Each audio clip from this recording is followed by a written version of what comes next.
Greetings and salutations once again. Um, yeah, I don't know if that's too loud. Might be, who knows. So yeah, welcome, happy hump day. Welcome to Wednesday, the last Wednesday in August. Oh my god, where is the time gone?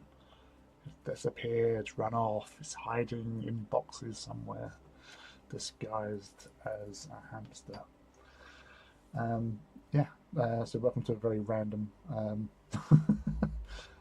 evening. I'm just trying to sort out my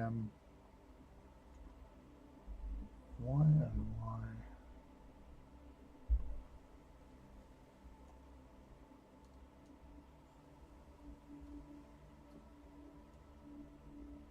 That's weird.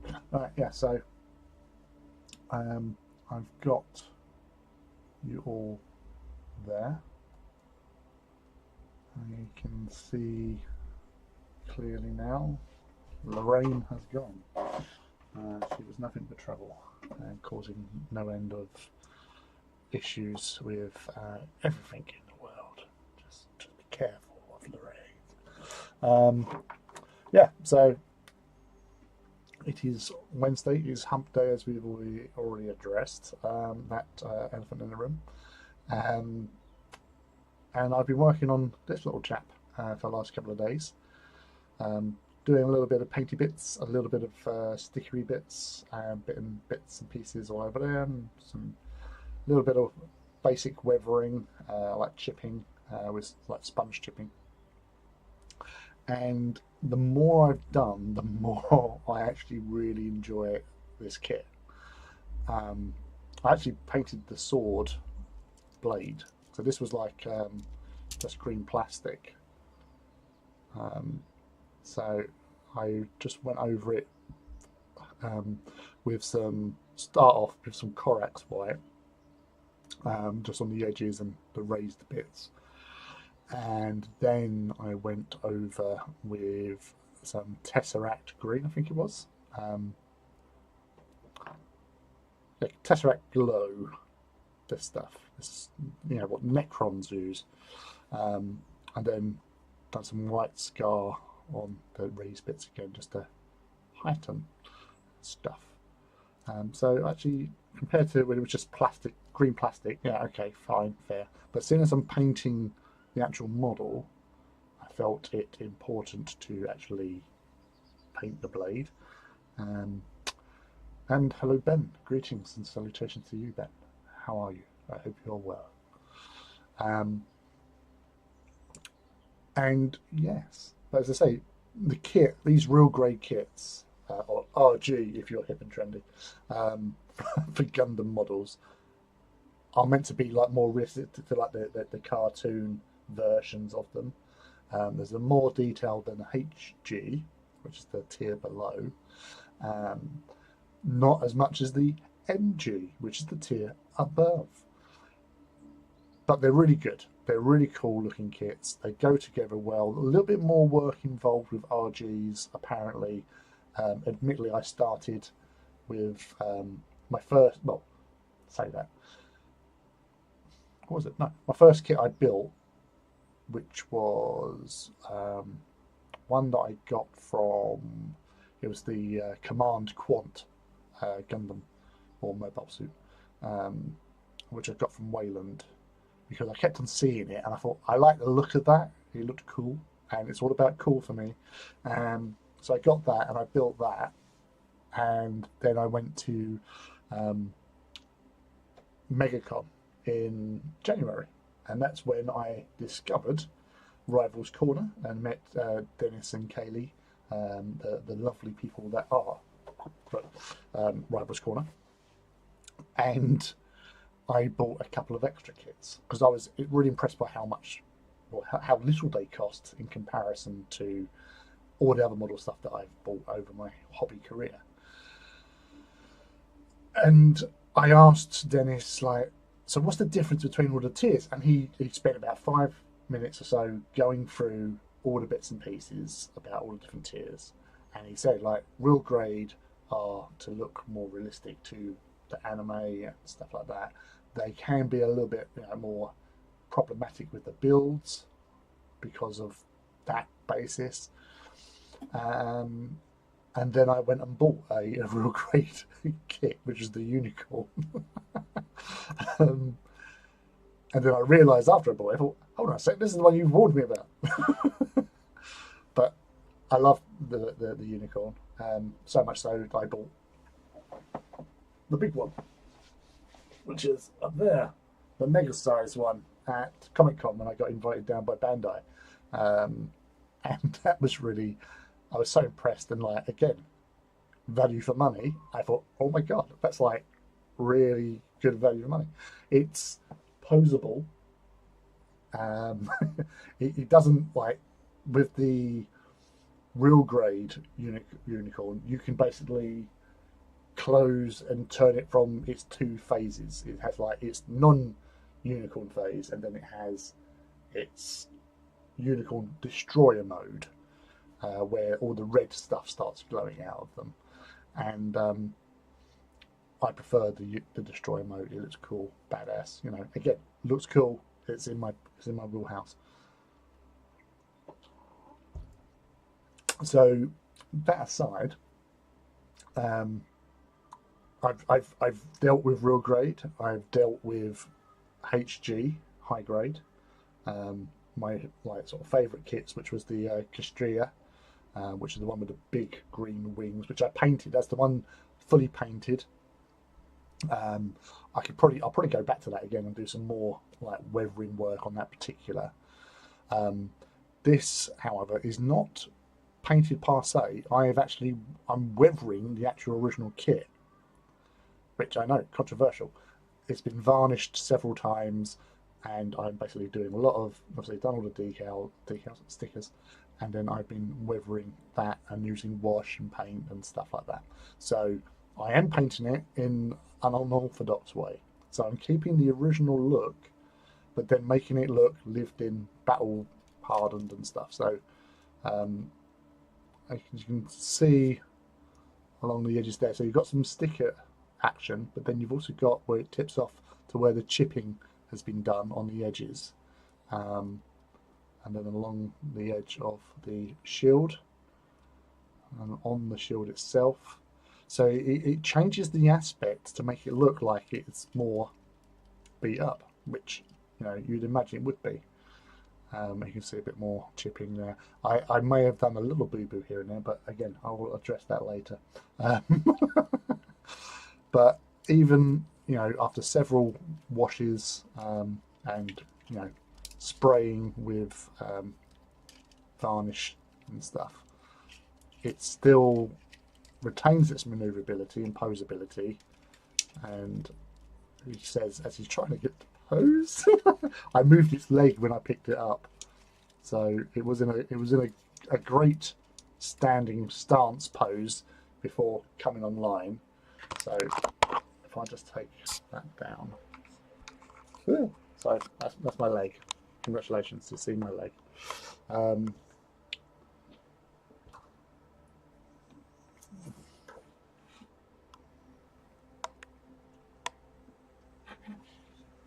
There you go. So that's what you're looking at.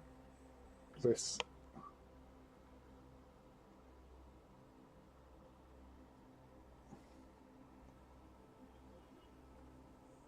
So all edges have been attacked in one form or another. Just be careful of that wire so I don't actually so you've done it again. So I'll continue working on this, but primarily tonight I thought sod it, as he tries and rams the camera back into position. Yeah, so I thought sod it. So this guy is going to be put to the side for a little bit because we are going to be building another guy. Let's put him over here. I'll make some space for him.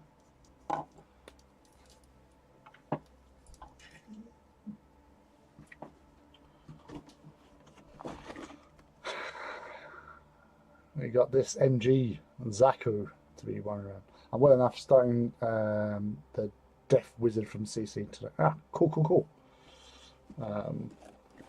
So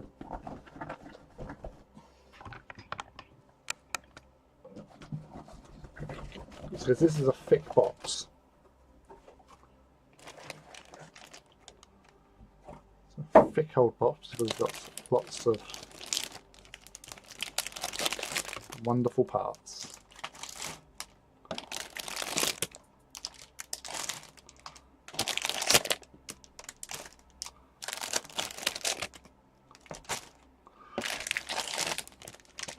Get all the way down to where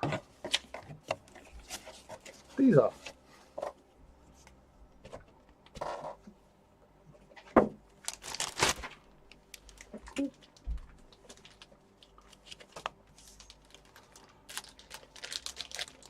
So that is the MS06S Char Aznabel's customized Zaku. So the Red Comet. So those who know a little bit about background, Char Aznable is like one of the main, well, he's the main sort of adversary in this whole series from the very beginning in like the late 70s when the first one came out. He was the main protagonist. And obviously they've continued throughout these flip sides and this, that and the other. So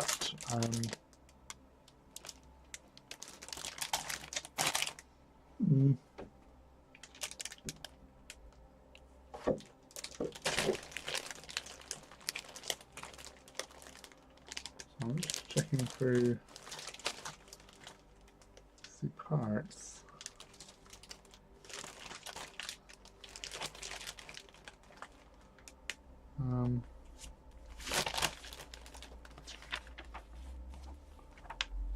Well, so it's got a little family tree of the Zaku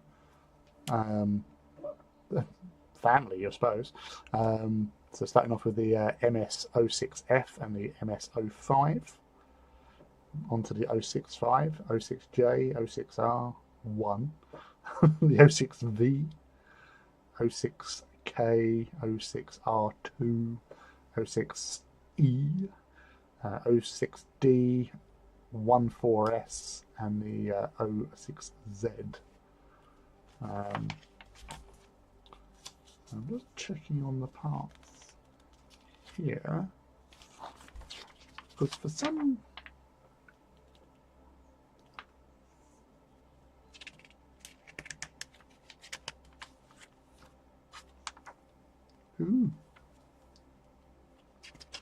so here's a little wagon thing, but I kind of thought it had this dude, so I don't know what that is or where that is, because that's meant to be Charles. Sorry, can't see. I can. So you got this little like lifter cherry picker, and it looks like a little Char Aznable character, but I can't see it in here. So unless it's just a little figure that you got to paint up, obviously, because that's what I'm assuming. So they've got a paint guide by the side. Right, okay, that makes sense now. Because I was looking for that model. So it's in Japanese, but obviously, if I had Japanese, I could read. But it does have English on there as well, so I know ABS. Oh, it's the ABS one. So these are actually quite straightforward. Can't go wrong with a Red Comet. Hello, Annie Gizmo. Exactly, you cannot go wrong with Red Comet. So we are going to start with the body unit.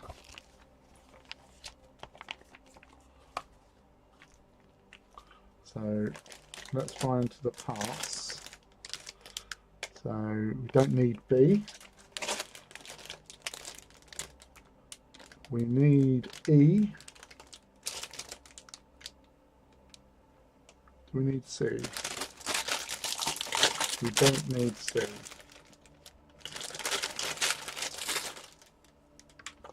He's on one of the runners somewhere. Yeah, for some reason I thought he came like pre-painted or something. So again, my bad. Hey, right, do we need D? I've got D in my hand. No, don't need D. Do we need I? We need I.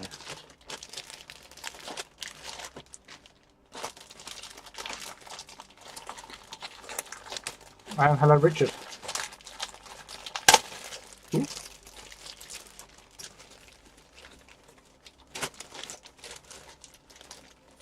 Also, no sleep, sun's out, guns out. Exactly. It's a bit warm.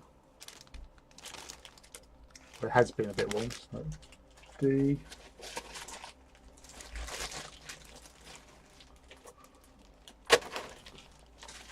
Recycle. So we've got E, we've got I, we need F, we need K,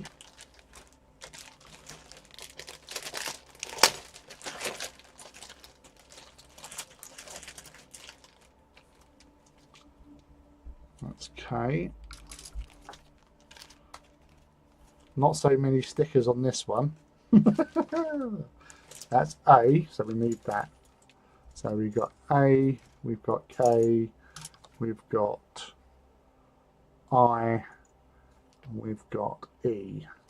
A, K, I, E. We need F, L, and the PC 200 Brigade.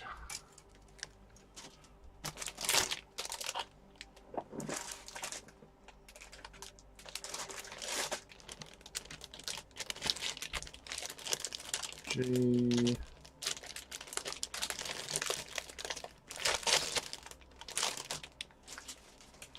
Don't need those two. ABS. F. Yep, we need F.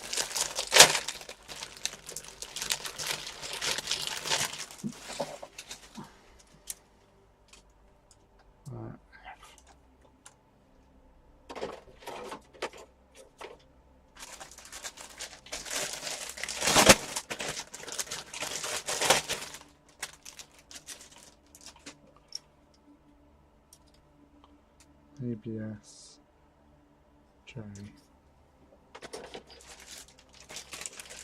So I'm just taking all the plastic out so we don't have to hear me rummaging through all the plastic again.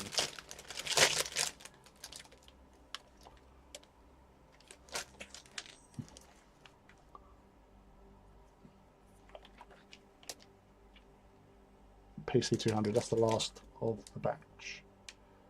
L, did we need L? Yeah, we did it. L. Ah, L.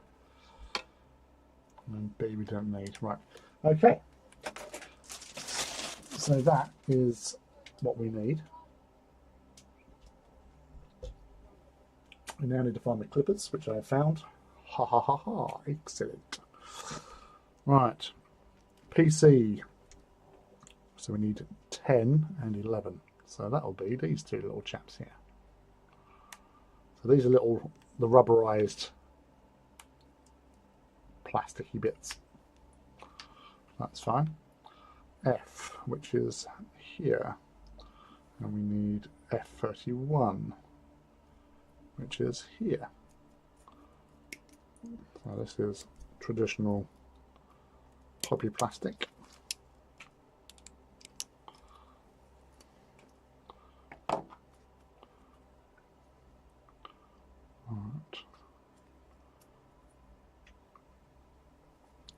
So that way inverted, and we want these this direction. So I'm assuming then that will go into there because that's nice and tight. Yeah.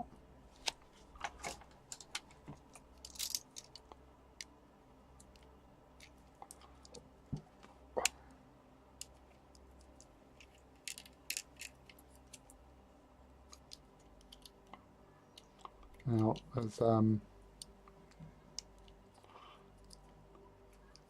little bit of tidy up.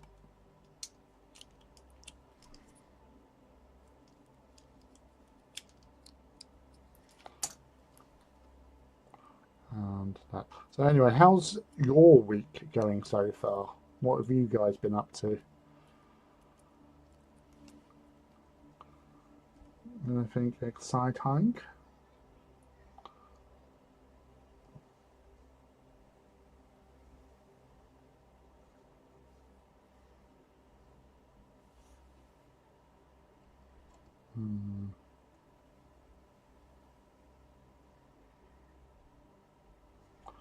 Hey there, Mac. How are you, buddy? How's your Titans going? Right. So you can see with Master Grade, you get these two parts here, but they're made of numerous pieces. So we've got F23, F28, and F25. So F23.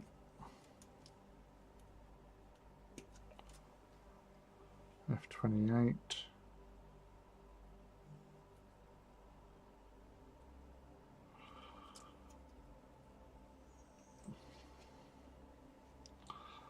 F25, which is there.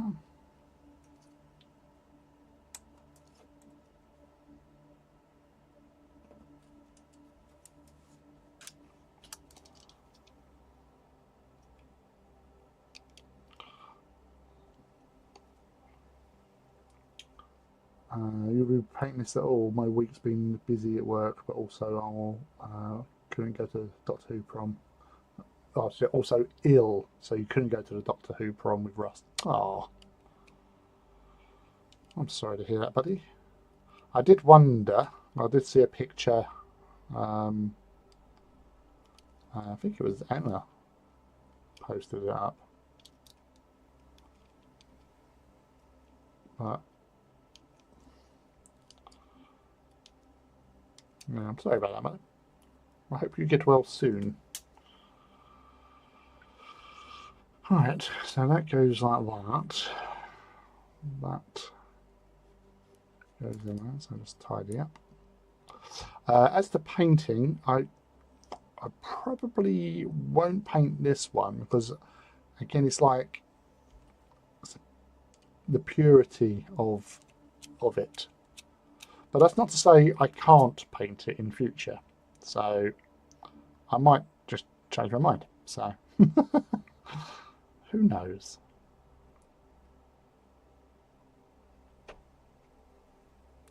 Right, so that goes like that. That goes like that.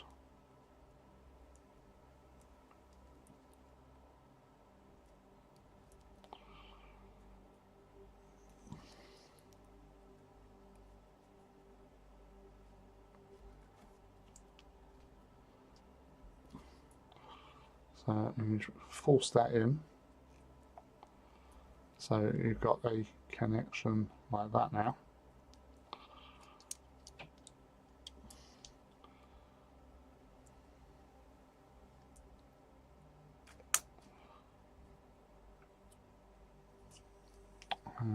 So again,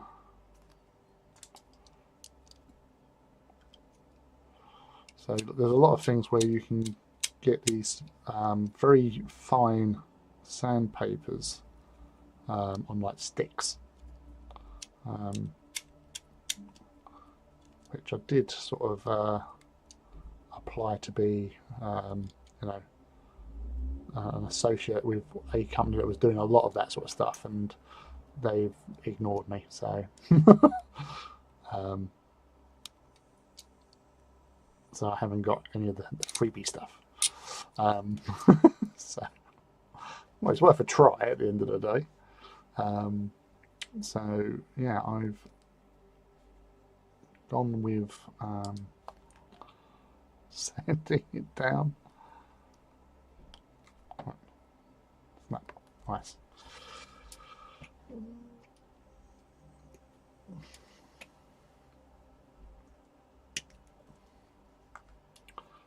So 22 and 26.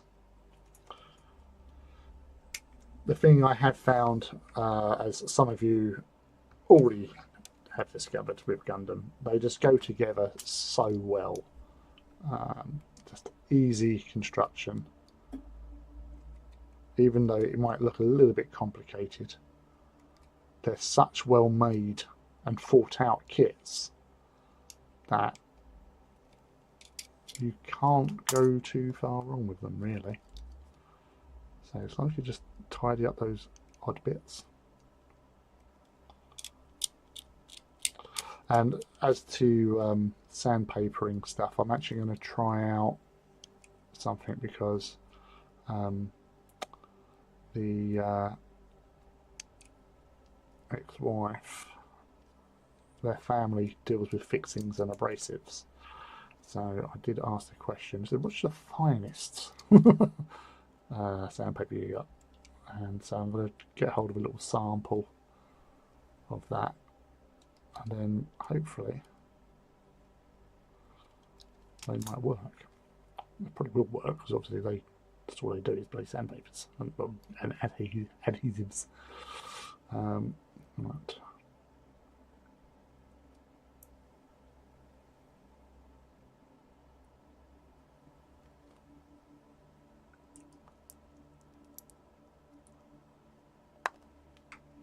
Damn it.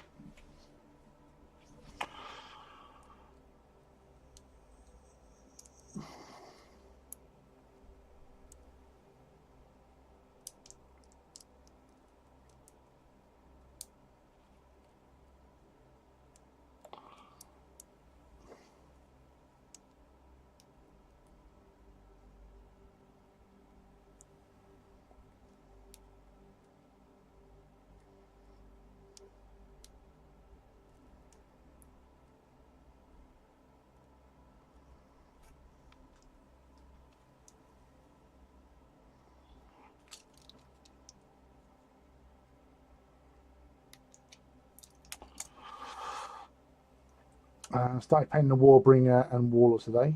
Excellent. I got a very fine files of all different shapes and really worked well on my build. Oh, you got the little the tank, didn't you? The 30-minute model, the 30 mm Pinky tank, if I recall correctly, that you ordered from Rivals Corner.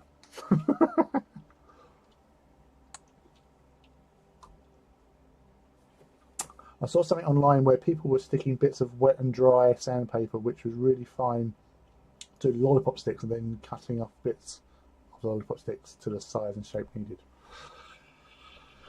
Yeah, that's pretty much it really, although there are companies now that produce pre-lollipop sticked sandpapers in a really cool package. So 32.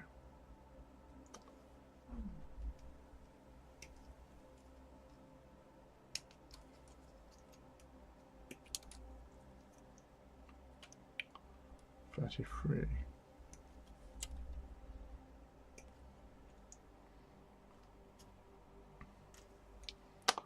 30. There you are. Careful not to cut the nub off on that bit.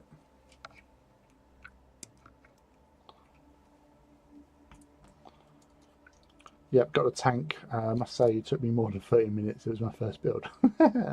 I use AK sanding pads. All right, are they any good?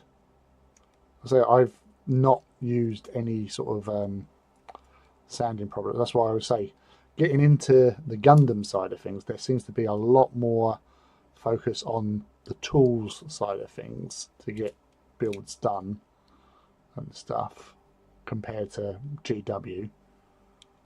Because obviously that's where most of us got our learnings from.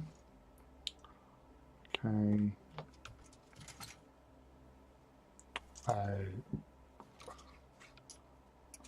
Oh, there they are. I won't use anything but, mate. Ah, cool. Well, recommendation there. So AK sanding pads.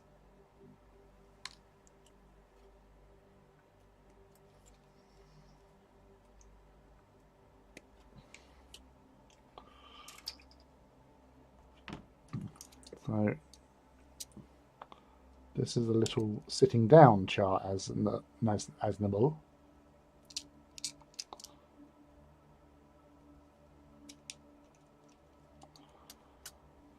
Stuck picking live stream fed Fred. Thank you very much. So obviously he would just sit into here.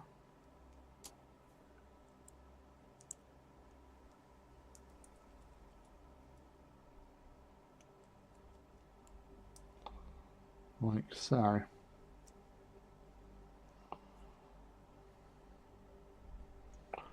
So I'm kind of assuming that obviously the door should be able to open on that. So we know where he's going to go. So we'll pop him back out and put him to one side. Let's put him over here. So we know where he is. Right. So that bit goes on top there.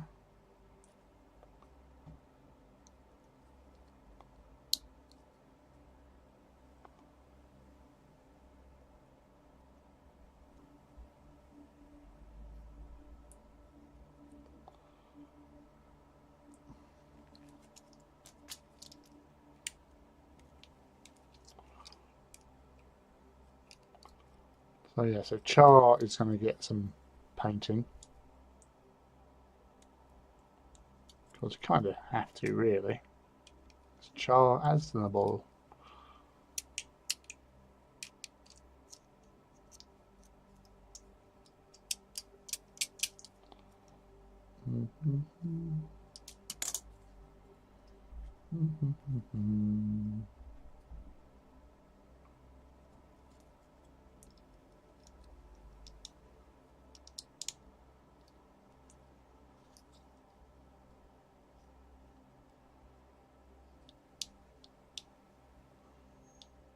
It's kind of cool. Hello, hello. Sorry.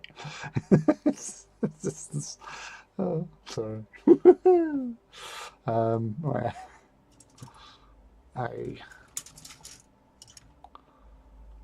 Well, that'll be A. So we need a 22 and 23.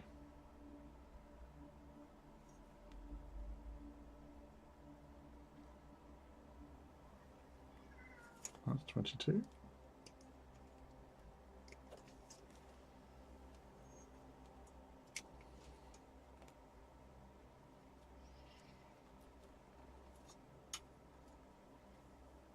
And 23 is that one.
Right.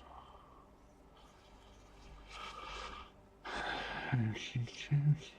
Ah, an A24 is already in there. Right, that was a bit sneaky.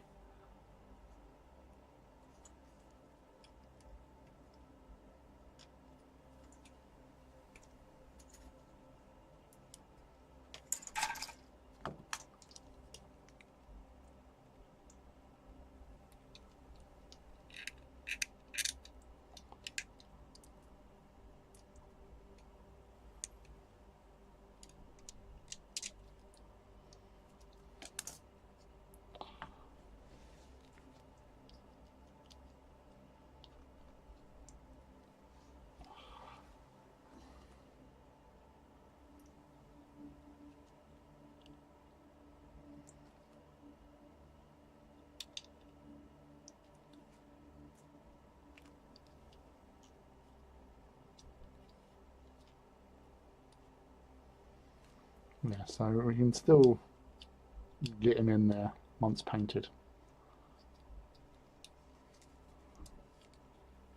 That's kind of cute. That's kind of awesome. I like that. Right, so that's the chest cavity at least done. So next we are on, what are we on? So more Fs, yeah, and some PCs. We need a PC8. So PC8 is right here. Sweet.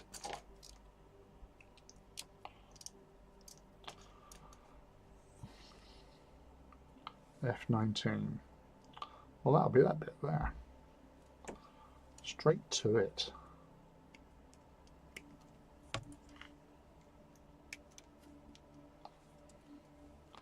And F18 underneath.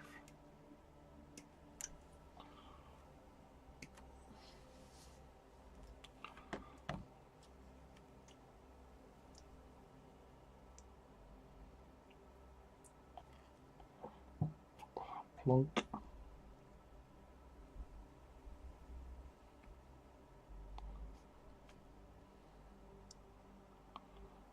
And plonk. F21 and F22. Should be those bits.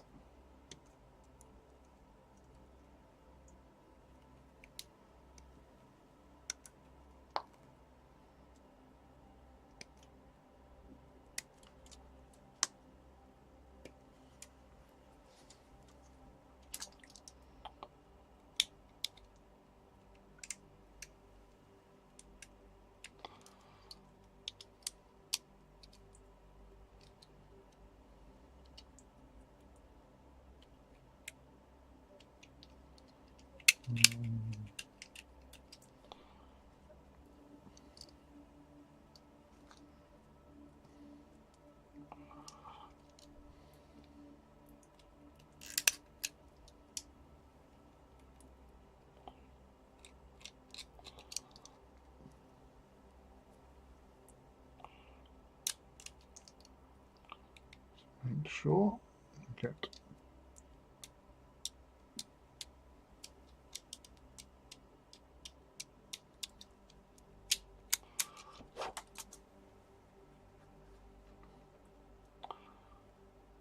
so that and that.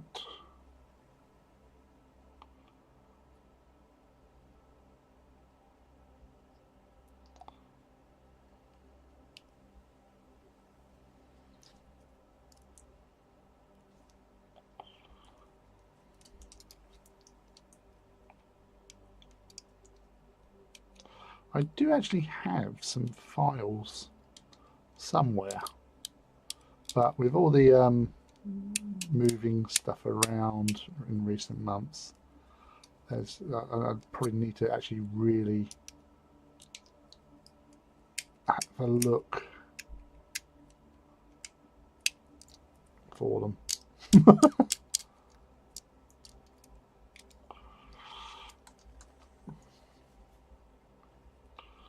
And that apparently slides into... Oh! Goodness gracious me. And it moves.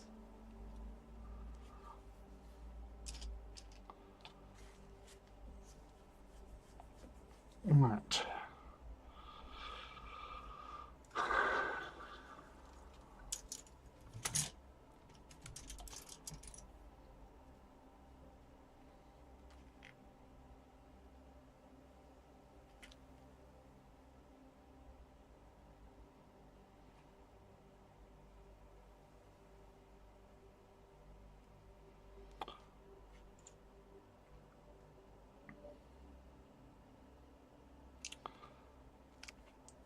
Right, so I'm getting the feeling we've got to trim these off and then slide them round onto here, because these will be the little bits go around there. Yeah, sorry, that's pretty good there. So you can see the piping there. So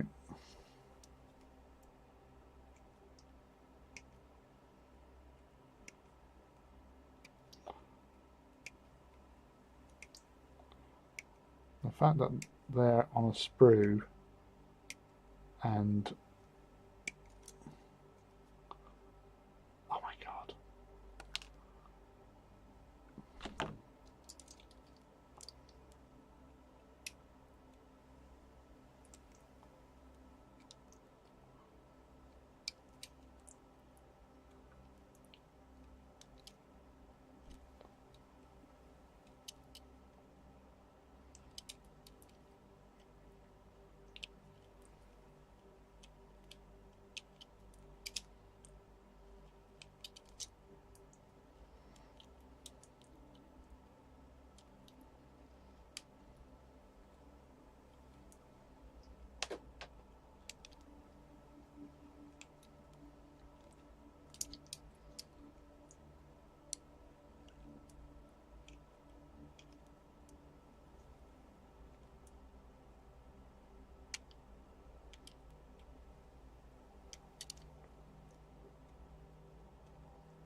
Probably would help if I cut that off.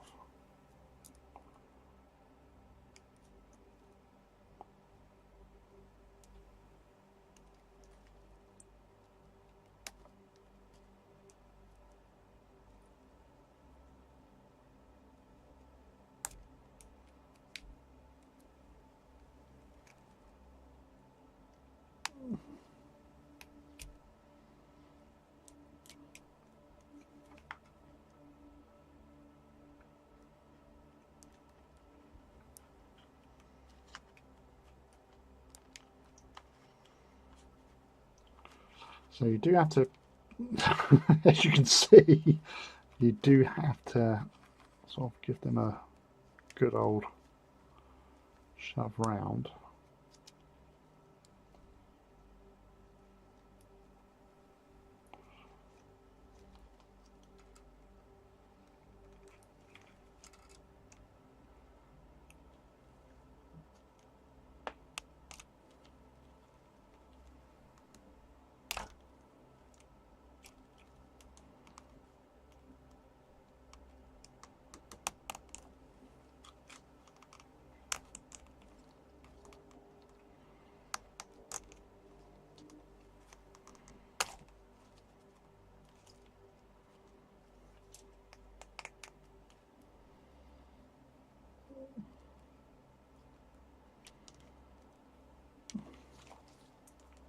Oh.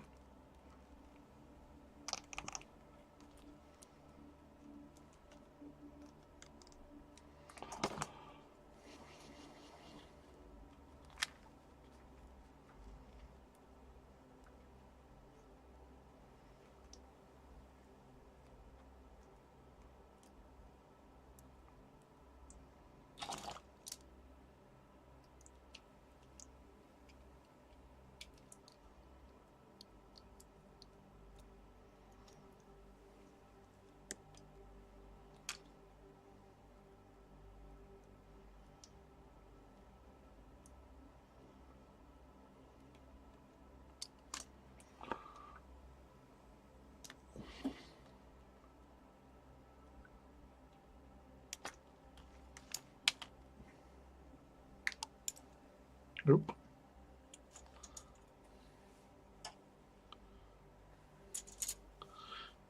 Caught it all between my thighs.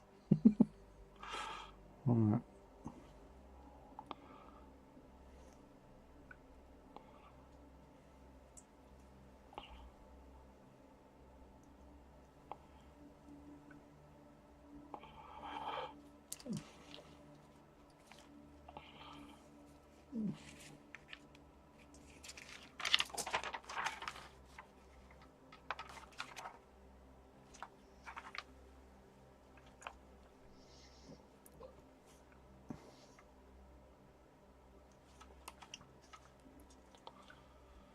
A9.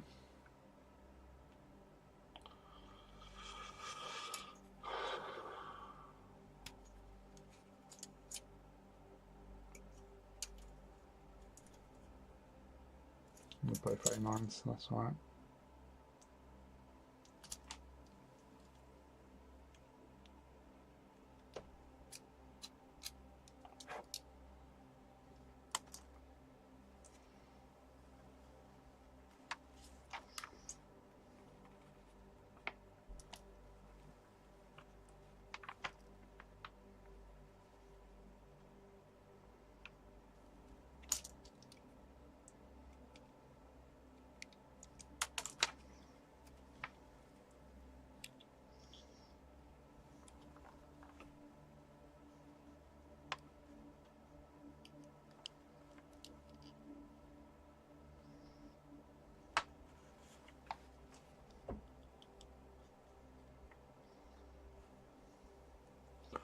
Oh, the middle one.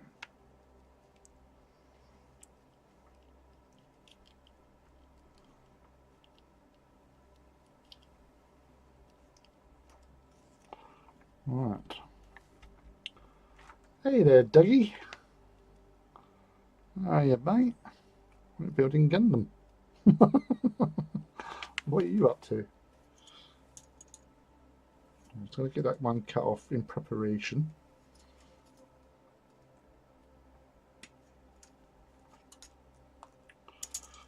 Right. Pop that there.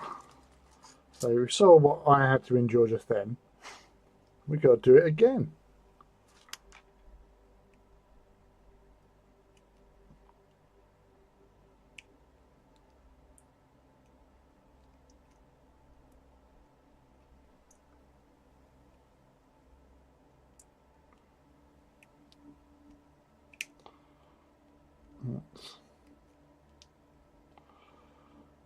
Lijo Fortidus Iconoclast. Nice.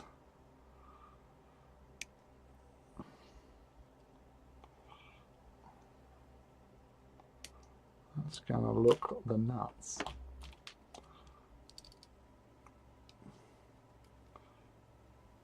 Yeah, I've got a Iconoclast at the top there. However, that's going to go with my Gryphonicus.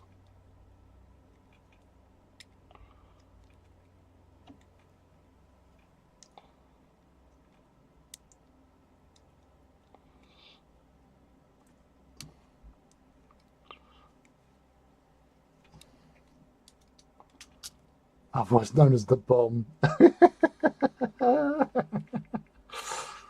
Wow, we've got nothing but red skies.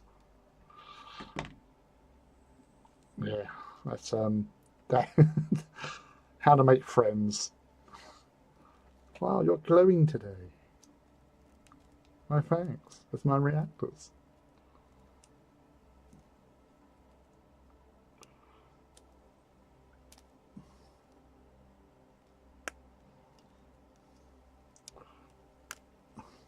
So are you literally just going to walk that thing up the battlefield and then just detonate it? Is that your plan? Because to be honest, it's as good a plan as any. Is there ever way to play Fortidus? No, not really. That's it's their thing.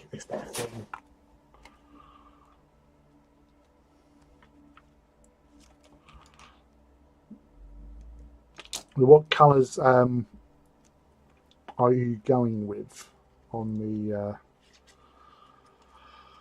scheme for the orange? Or are you doing it? Because I'll say there is still a debate. It's obviously red,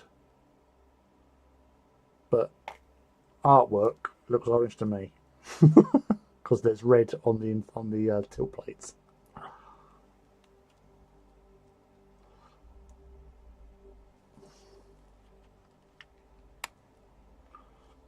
That may or may not be the plan.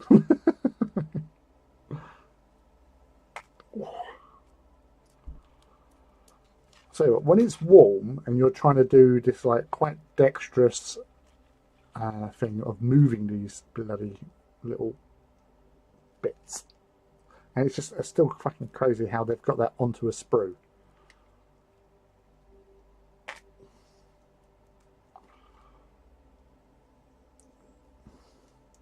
Yeah, metallic orange. That's why I went with metallic orange. It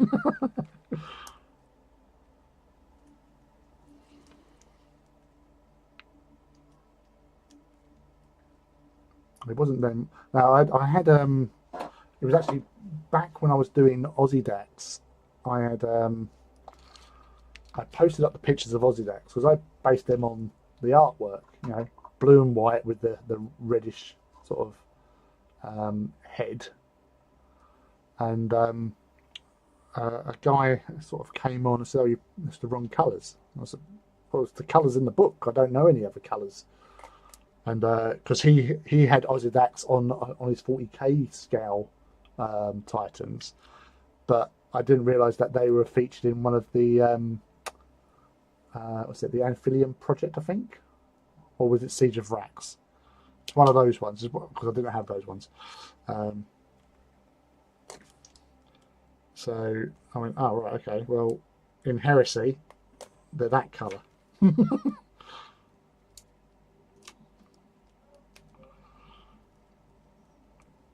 And he's like, raised on, like, you know, kept him going on about it. I said, look, I only just copied what in the paperwork on the things, you know.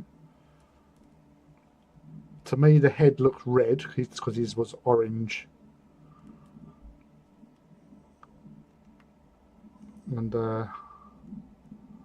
yeah, I just went, well, you know, I'm sorry, but that's how I painted them because I was looking at this picture. Right.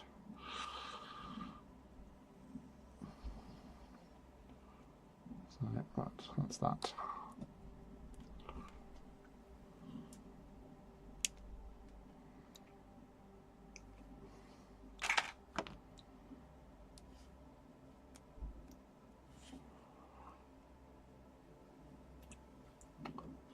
So I went for a orangey copper paint, trying to find it now.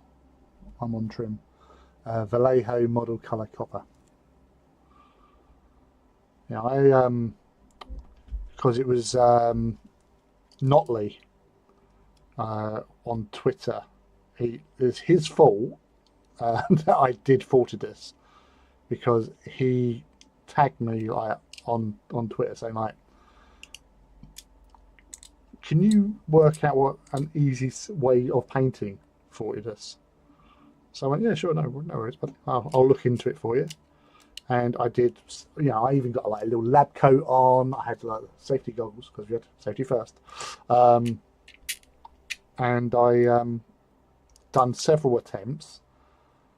And what I did with my ones was that I went with Skull Crusher brass on as the base layer. So obviously I've primed it, and then I've done a layer of lead belcher spray all over on the plates and superstructure, obviously, and then Skull Crusher brass on the.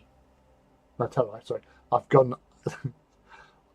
Then after the lead belcher, I've done watered down Morfang brown all over it to sort of like really badly weathered, you know, lived in sort of armor, because obviously they've been traveling the stars trying to get back and all that sort of jazz. So I did that, and then I done the Skull Crusher brass, and then Griff Charger orange over that. I then done watered down Agrax over the whole plates, trim, armor, and then I've done a little bit of Fugant orange as like a glaze on the orange bits, and that was it, sort of thing.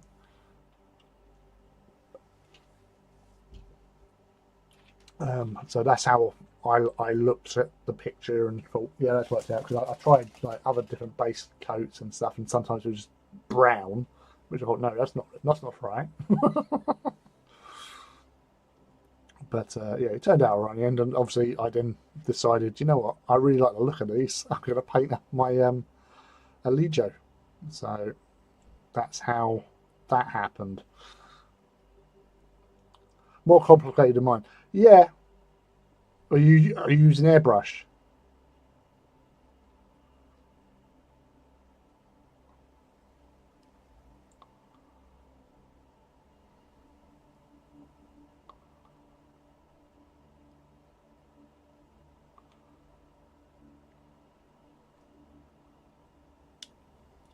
Right. Oh my god. Right, that's that done. Right. More A's. A10. Just that bit.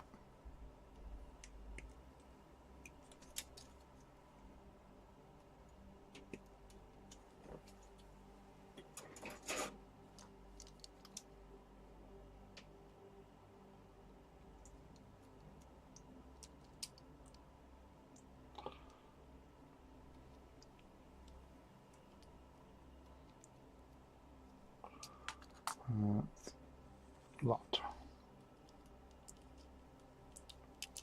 Oh, poop. Pooper. Pooper scooper.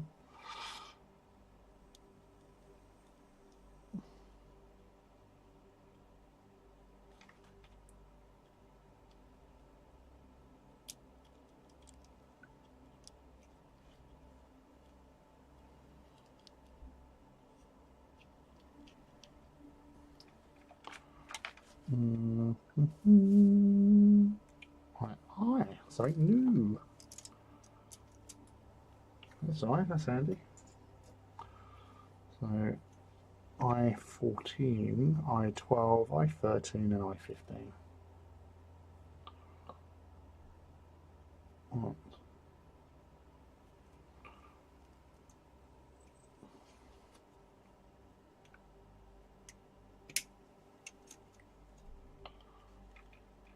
I14, I12.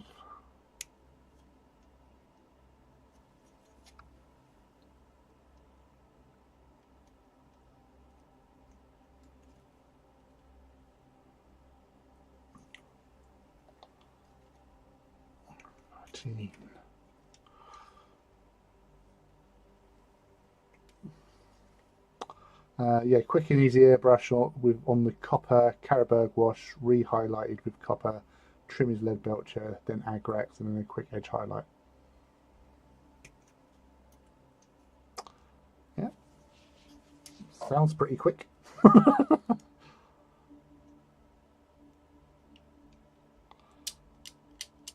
I like that you do the same with me with the lead belcher with the Agrax over the trim.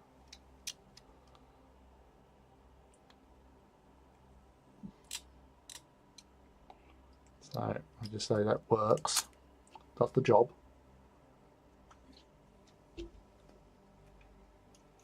15. That's 15.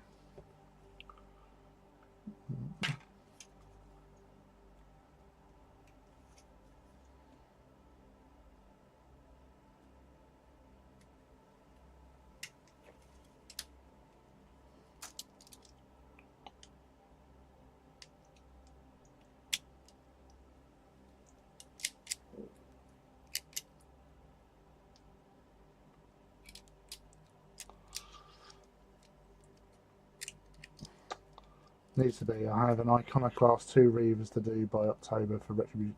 Oh, dude, that's easy. Iconoclast and 2 Reavers. That's like not even a week's work. You've got it. You're just playing hard to get.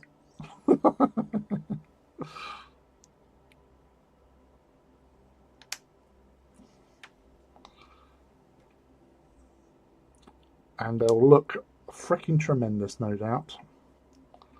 You talented swine.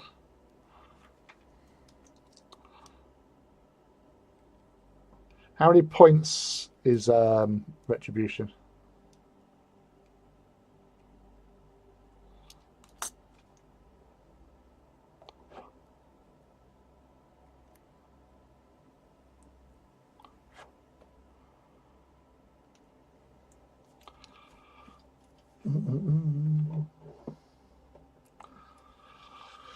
Same again, Lee. Same again. 3,000. Oh, that's the that's a Legions Imperialis one, isn't it? Is that down? Is that down Bournemouth again? Is that one a maximum fire one, or was that twisted? I know Jay.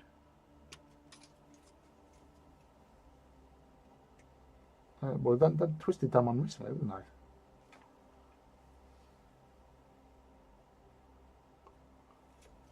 Oh, AT, 3,000 point AT. Wow. So what else are you using then if you only got 2 Reavers and a Iconoclast to finish? Because that's only like 1,600 points, give or take. 1,700 points.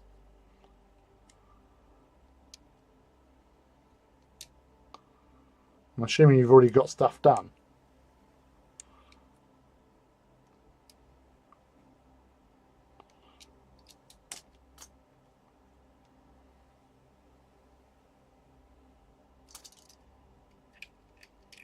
Leighton Buzzard.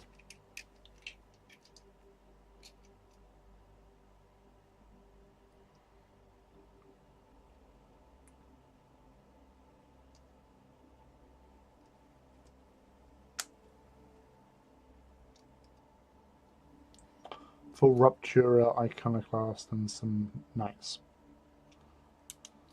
Sweet.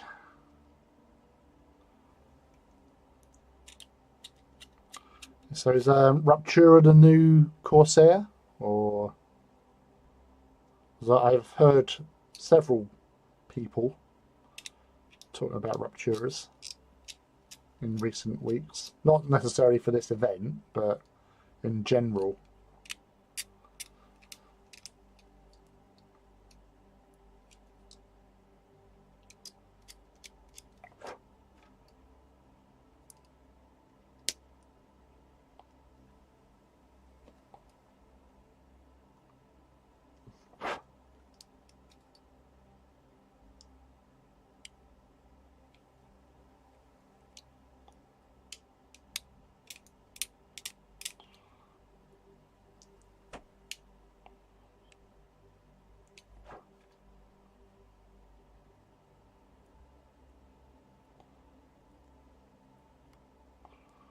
Right. Hockey cocky. Where the fuck these go then? Oh, what's that? I number 1. So that'll be that.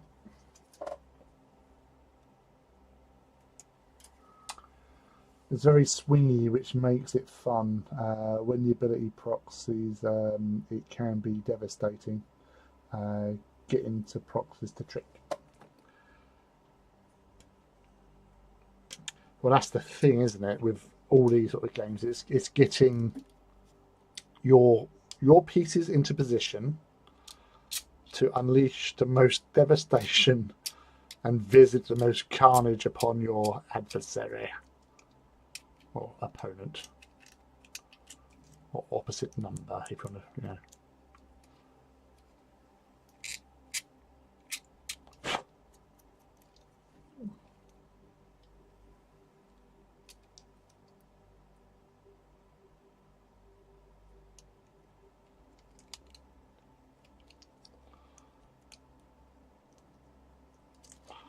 Right.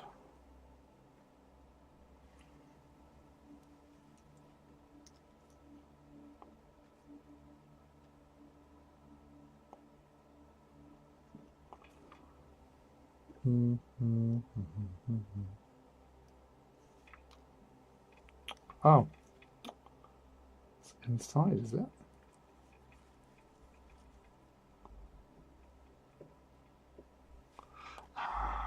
Right, I got it. Don't worry. Don't panic. I'm on it.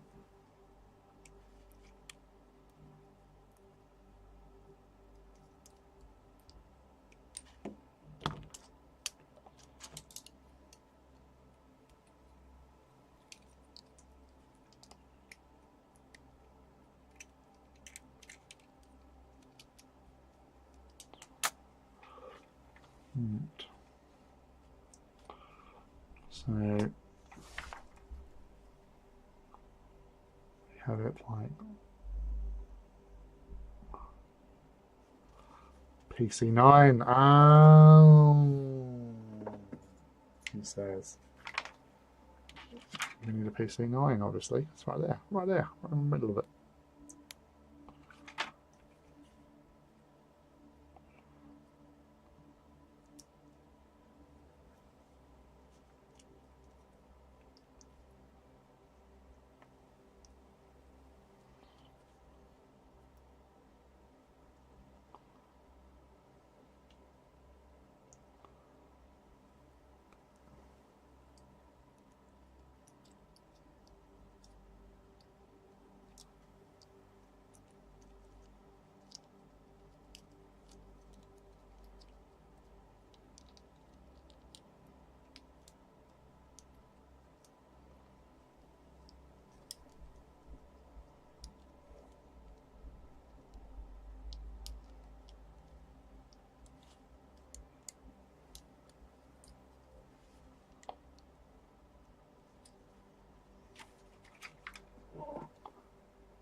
Nice.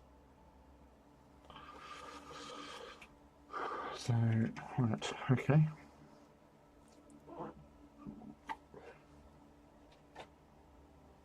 Effing and jeffing. Back on the F24. Oh, we got some other bits first as well, sorry.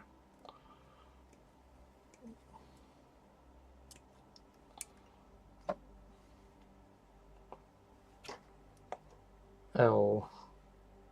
It's I.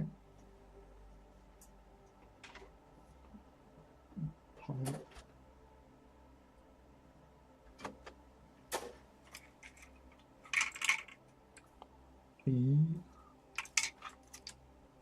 L. So, 1, 2, 3.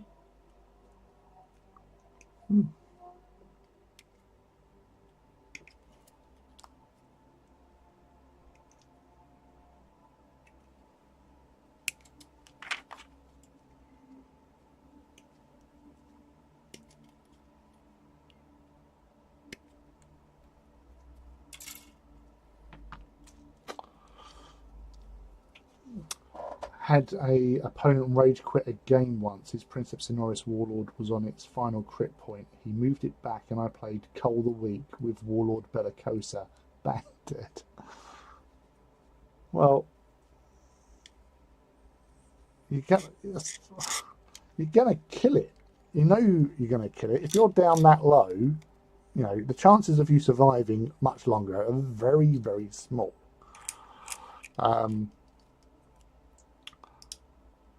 There was the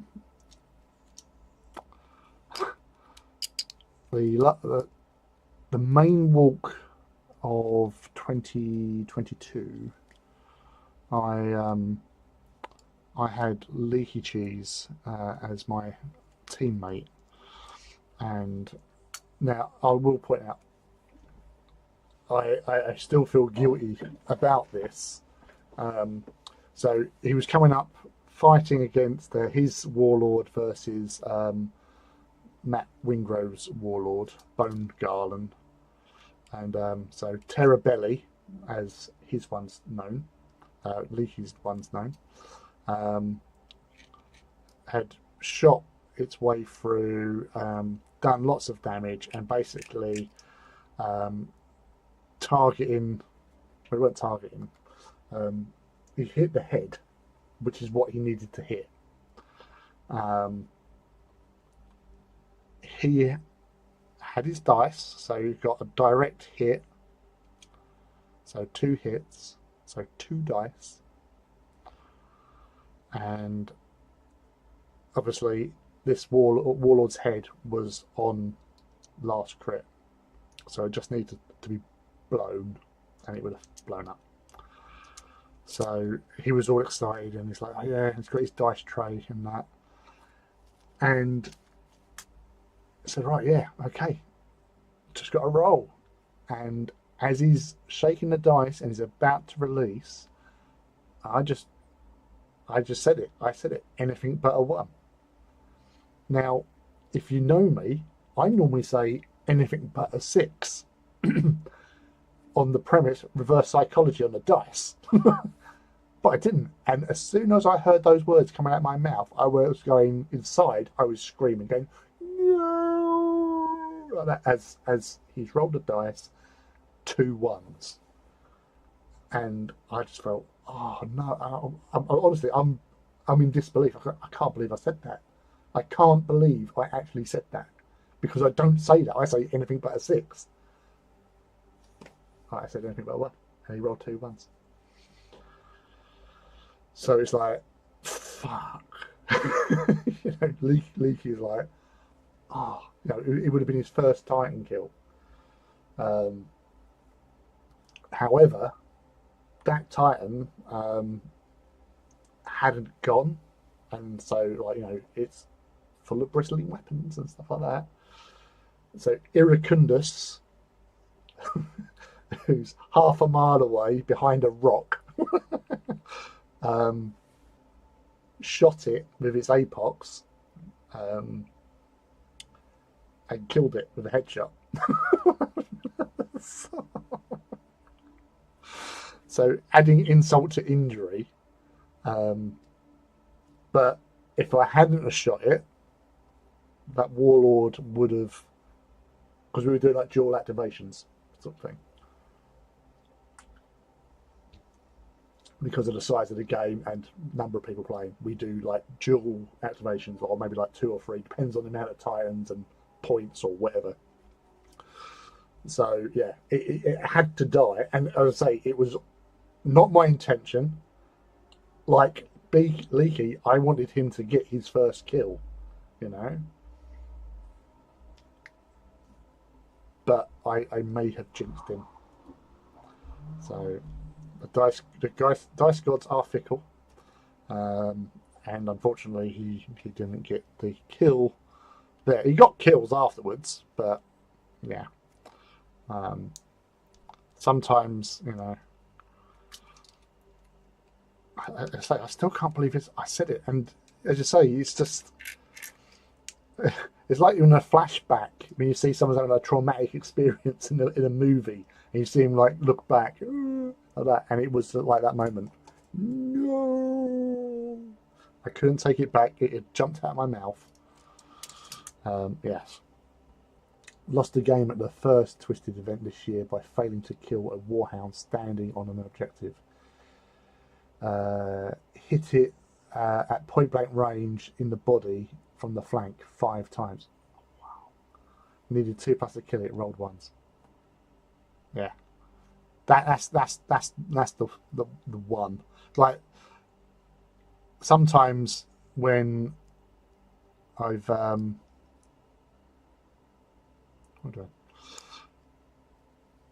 that's better. It's just so like unbelievable when that sort of stuff happens. You just really can't did that actually happen? Yes, it quite actually did. Or I think my it's like with my dice rolls, I have good saving throws, so that's pretty consistent. My saving throws are pretty good, and I've had people standing next to me because they can't believe how well I've been rolling, and I do it openly. There it is, dush, there, sort of thing. But my shooting, on the other hand, I might not hit all the time, but generally, if I do hit, I would get at least a good solid hit out of it, if you know what I mean. So I might hit 3 times with was it like a maximal fire Sun Fury. So 4 shots, I'll get reactor burn, as I always tend to do. The first time I fired one, my reactor went, I'm happy, no! As I rolled like 3 ones. It's like, no! But out those like 3 shots from a Sun Fury maximum fire that hit, 2 would probably be like, one would be at least a crit, and then it'd be like devastating, something like that. So they're good, hefty blows. Obviously, I've had sometimes when I've had like, well, with a maximal fire plasma blast gun against Porphyrions. It was in a squadron, so it was +1 to the armor. So I'm doing base 11, and I rolled 3 6s and a 5 against 4 Porphyrions. So 3 dead, and the other one was left with 2. Well, no, it weren't left. It only had 2 because obviously you refresh. Once you take a crit and remove, you refreshed the thing, didn't you? So I thought I'd killed all of them. I'm so like, wow, let's fucking roll. It was back in the day. This is pre-nerf as well. So those Porphyrions were in a squadron of 4. So I weren't looking forward to them shooting me. So I went at them with plasma blast gun in first fire, and the other one only had a turbo laser, so he shot it and done like another damage. So but yeah, he gets like 50% hit sort of thing. But yeah, it's just those moments when I need a dice roll, it turns up. So I'm lucky in that respect. But you know, on averages, yeah, I'm an average hitter. I'm a better saver, so my I tend to hang around a lot. Like at Beachhead, year before last, or was it my first Beachhead? No, it was my first Beachhead. So 3 years ago, the third one, not whatever. 2022, 23, 24, yeah. So 2022, I was being targeted. So 2 of my Titans, Iracundus and Vindicta Templar, my Warlord, was there. They were being shot at in first turn by, well, basically all the opposition Titans. I had next to me, it was me with my 4 Titans, and Injun Phil, who had a full precept mana pool, plus 2 of my hounds were with his, and they all decided to shoot my Titans. So my Warhounds got shot point blank range and all that sort of stuff, within shields, took damage. Yeah, but Iracundus and Templar's Vindicta was targeted by 6 Titans. 2 of them, 3 of them were Reavers, and 3 Warlords. So yeah, but in that first turn, so it took all their firing from first fires and all their firing in the combat phase to strip both their shields. But when they stripped the shields, they were only getting weapon hits. So like Iracundus and that was standing there. Iracundus only had the missile launcher left at the end of the first turn, and Vindicta Templi only had, I think it only had its las blasters available, so it's still able to fire, sort of thing. So and that's being targeted by 6 Titans. So there's a lot of APOCs were coming in. Because so it's 30 APOC shots, and everything else. So I managed my reactor well. I pushed the voids when I could. But yeah, so it was like, Jesus. And they're like going, how are you so lucky? And I'm like, my dice are on the side here. There's people standing around me, and I'm rolling the dice and I'm making the saves. So exactly, you push your rolls, and sometimes I think there was one time I thought nah, I'm not going to push the roll on this. And I rolled it, and I got like, I lost one shield, but out of like several hits, losing one shield's nothing. So you know, it's sometimes I am a lucky fucker. It's a curse, but one that I'm willing to take. Right.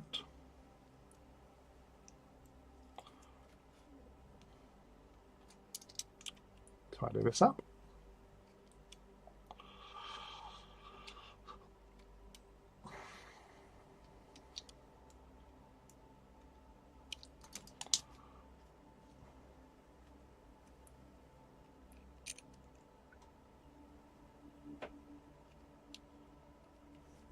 Oh, sweet. Holds those bits in. And then these bits.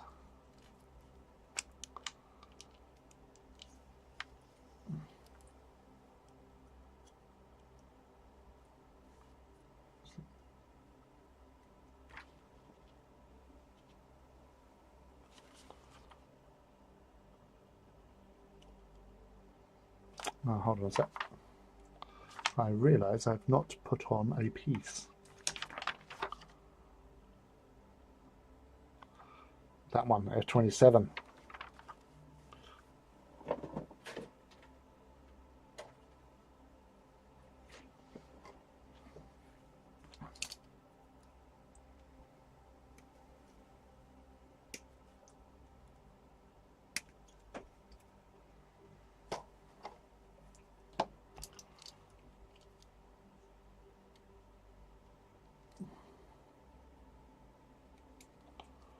It's like the other day on Instagram where I posted up pictures of the 2017 demo game of AT up at the Horus Heresy weekend that year.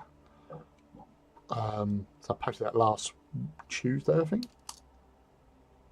And in that particular event, Iracundus did not get hit. Well, he got scattered on, which was I found it quite strange because again I was thinking like, but how could it do that? Because Iracundus was hiding behind a tower block, and a volcano cannon was fired at this warlord, Primus of Gryphonicus, and it scattered full distance, so it came in my direction full distance, and it hit me. I'm like, but I'm behind a tower block. Surely it would. No, that's how it does. Yeah, okay. But I saved it. That's the only time I got shot.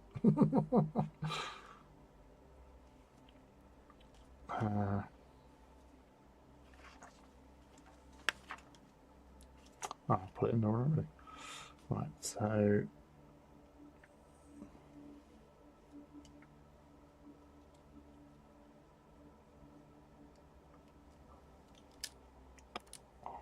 pooper scooper. Why has that happened?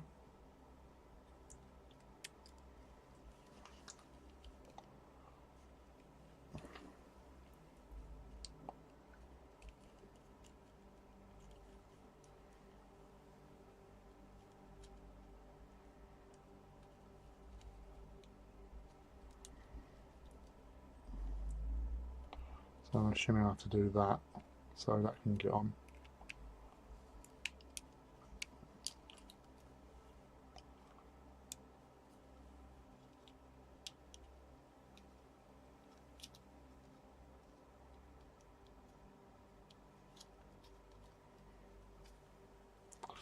Nice.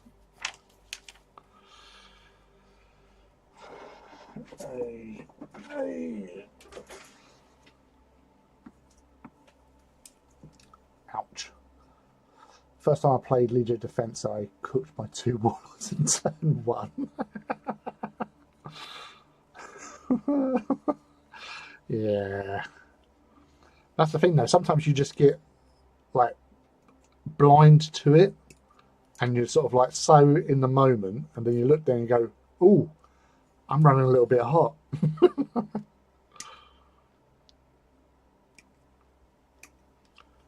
But that's again, that's part of the parcel, engine management. That's why I like this game so much. No, it's not just like just rolling dice on their own. It's like the whole kit and caboodle, the whole shebang. Quite literally. Where anything can happen, and it usually does, when you push it too far. What I was saying that when like machine spirit sometimes isn't the worst thing that can happen. Like there's been times because obviously you're thinking like, oh, I've got to do this, got to move here, got to move that. But sometimes letting the machine spirit, you know, you don't let it, it just happens. But once that happens to you, that the machine spirit goes, no, I'm taking charge. Depending on that role, you never know. You might actually, something might occur and you go, actually, I'm in a better position because of what happened, you know, because you're thinking on a lateral thing, you're not taking those little occurrences that can happen. And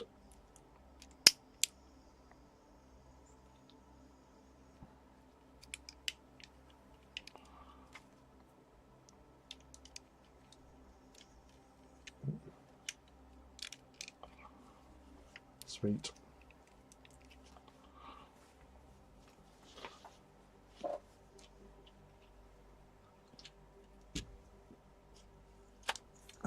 Right. So that's the torso.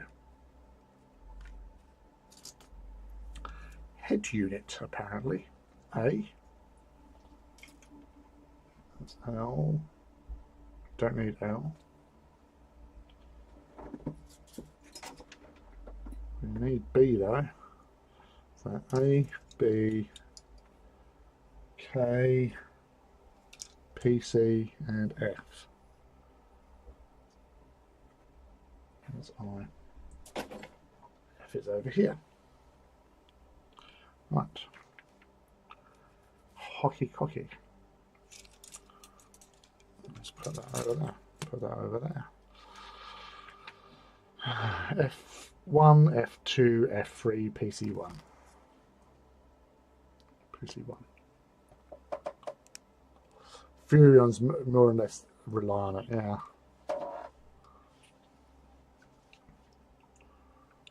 I still think like when you got people that ride the reactor deliberately, sort of thing, that is a double-edged sword.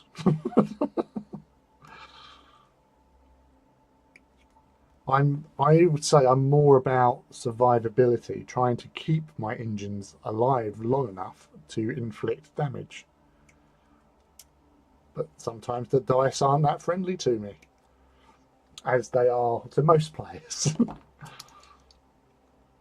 I would have missed the reactor. You know, it's always not like I was playing a game earlier on in the year, and there's like a little demo game I was doing, and guy kept on rolling blanks on his reactor. I thought, how can you be so bloody lucky?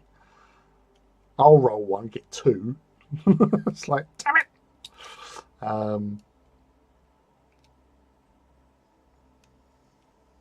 But that's the thing. We all make our own luck. We all have our own way of playing. It's all down to finding the Titans and the Legios that work for you.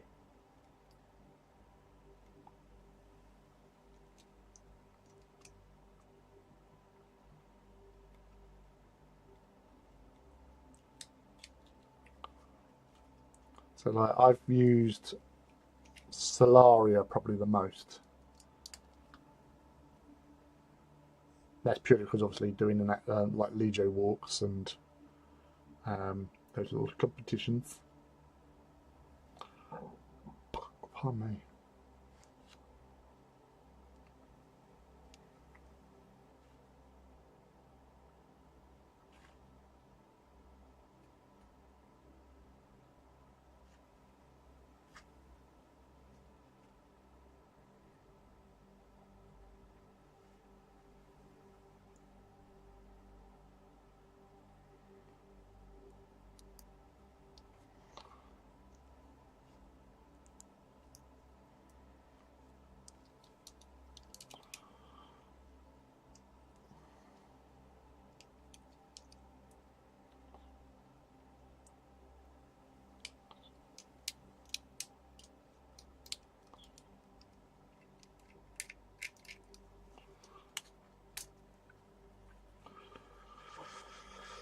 Alright. A6.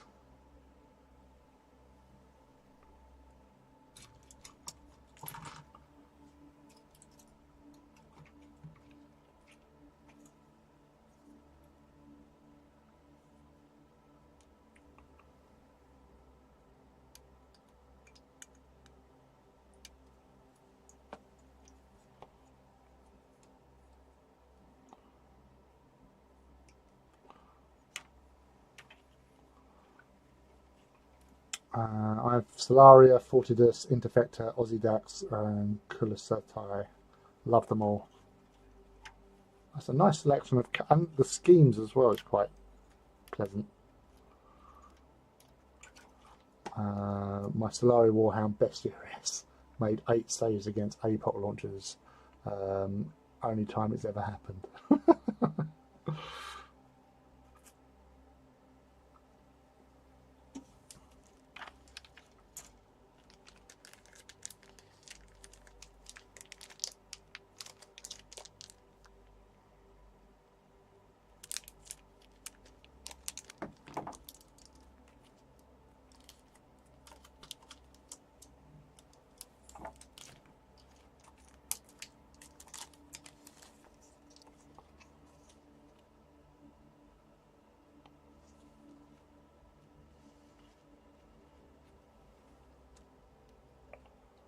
That little symbol there. Shit, where did I put it? Hello? Oh, it's there.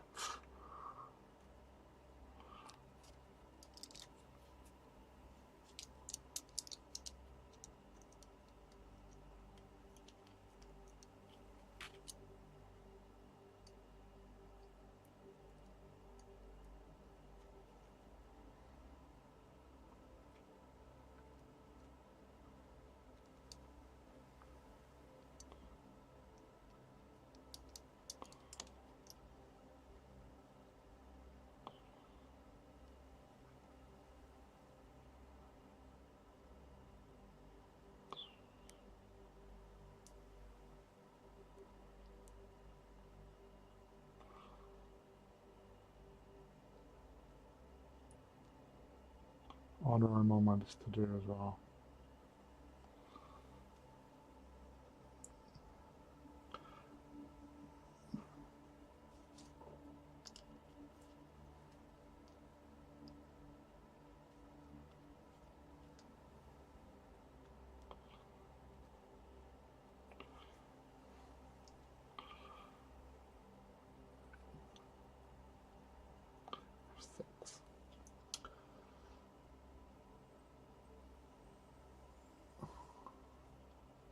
Showed up a little while back, then disappeared. Wanted to check in and see how everything is going.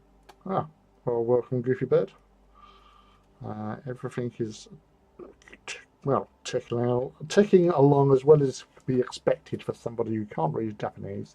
But, you know, these model kits are fairly straightforward to understand, he says, roughly, kind of.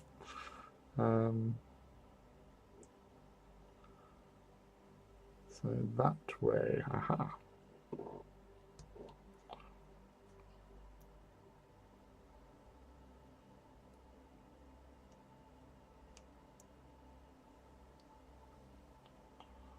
Thank you for joining us. Are you up to any hobbying tonight?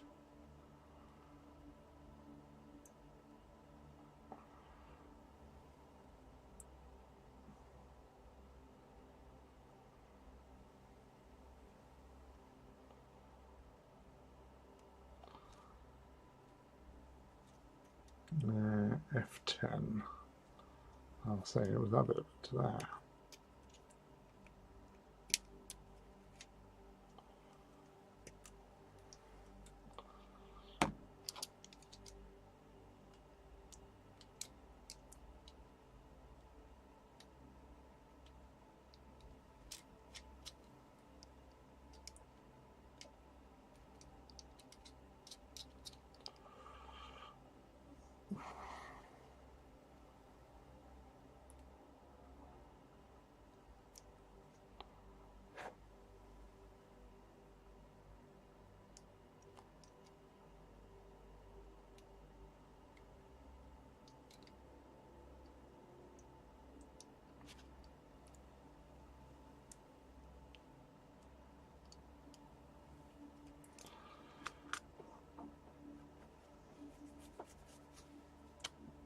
A8, which is the glass pane.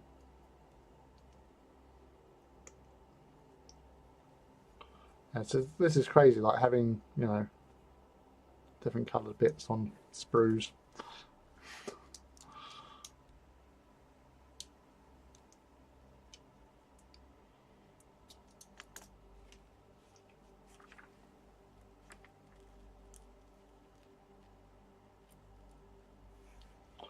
And then F11.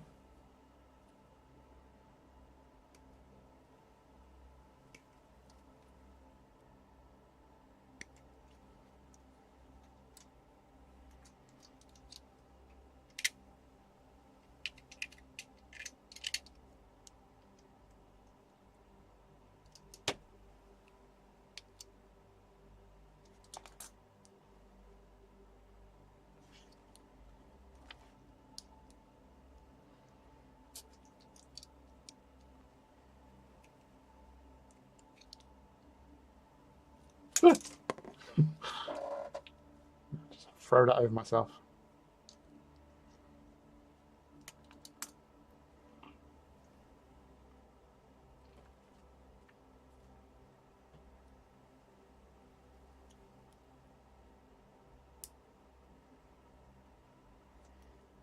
That's cool. Hello.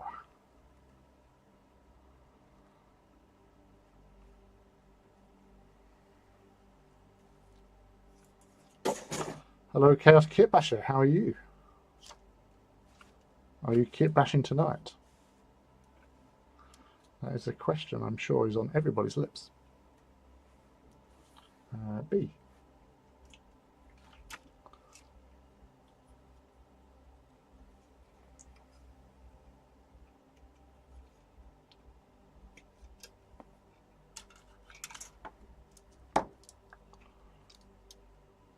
Good. And no. Oh, you're not. Okay. Well, thank you for joining us. It's always a pleasure to have people drop in and say hi and stuff. We obviously noticed that you are affiliated to Chaos. I broke. Yeah, I think we've all been there, my friend. It's one of those annoying things that get in the way from hobbying. Stringing out to the end of the month, waiting for your wages and paycheck and all that sort of stuff. So you can just get out and get yourself a little something just to keep you busy. If possible, anyway. B9.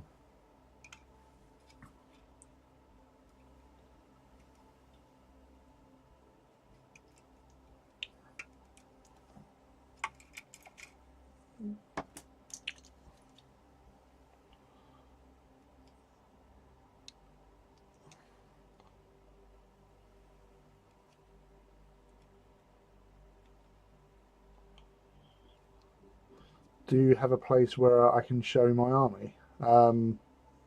Not on the YouTube. There is a Discord.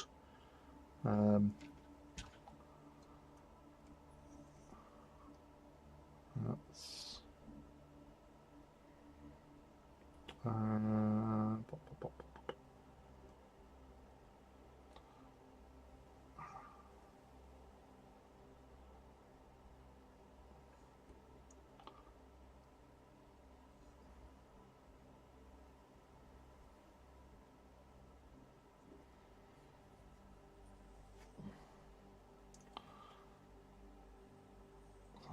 Whoop.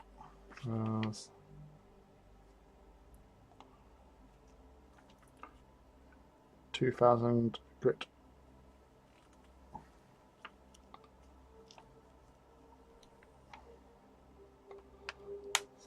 Mistakes.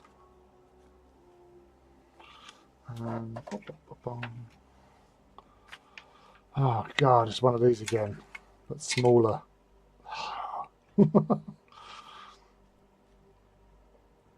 As we know from my earlier exploits, these are little pigs.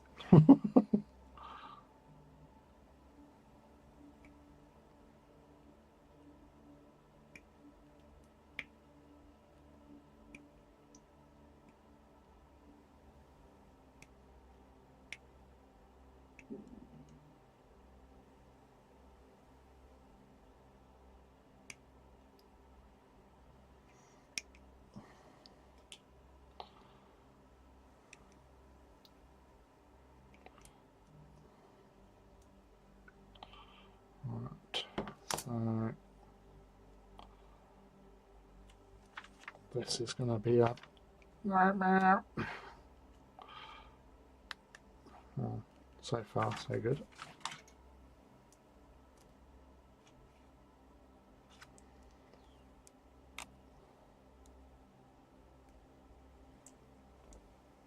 So let's try to get these in and around.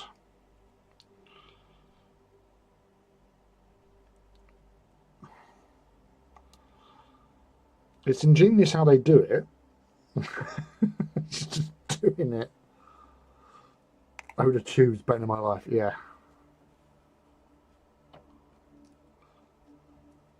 But I appreciate it in a strange, weird sense.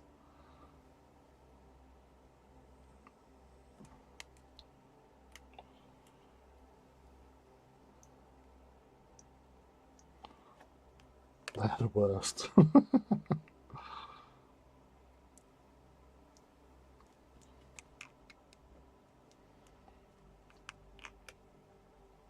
They are a little bit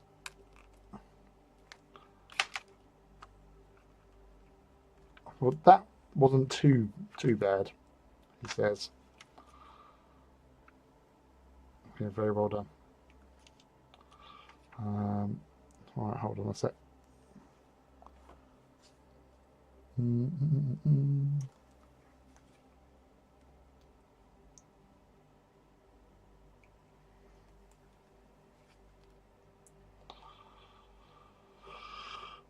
All right.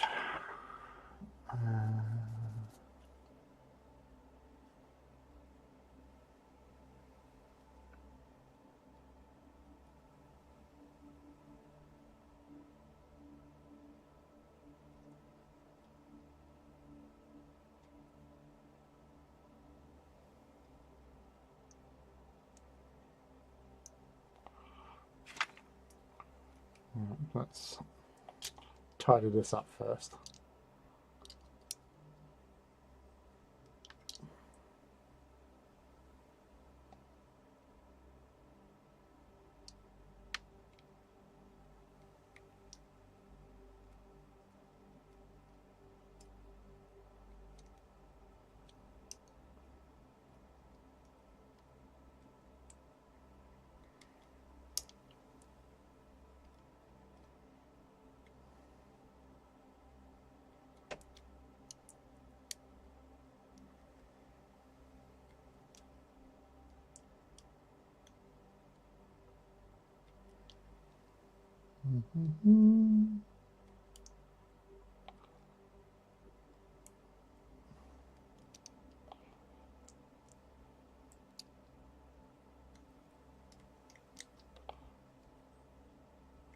That's a little bugger.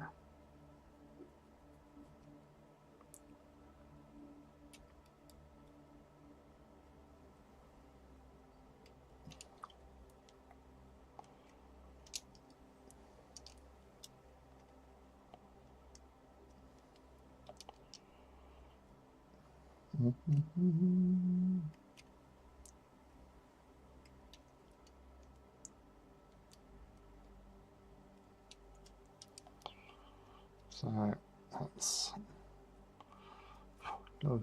stuff off my fingers. Try and get these all into a nice little organised unmess.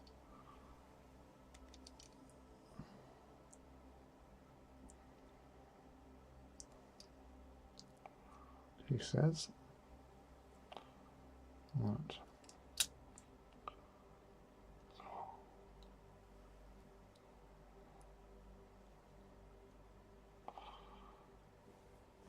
Well, that's one side, kind of. Now for the other side. Fun. So,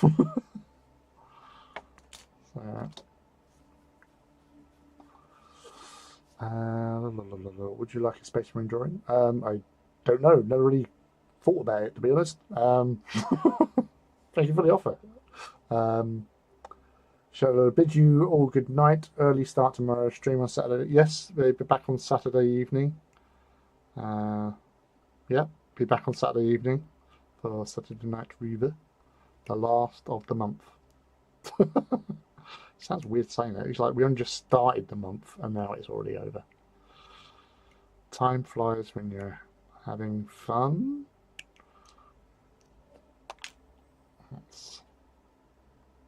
I'm going to do this on a sprue before moving.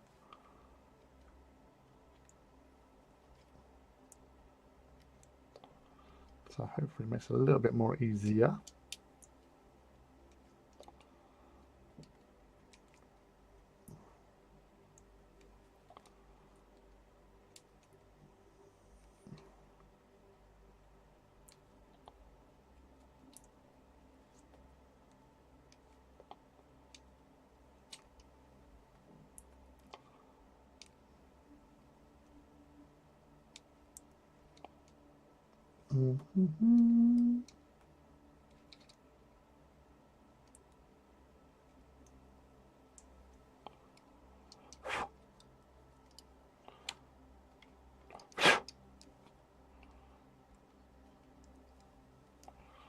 Right, let's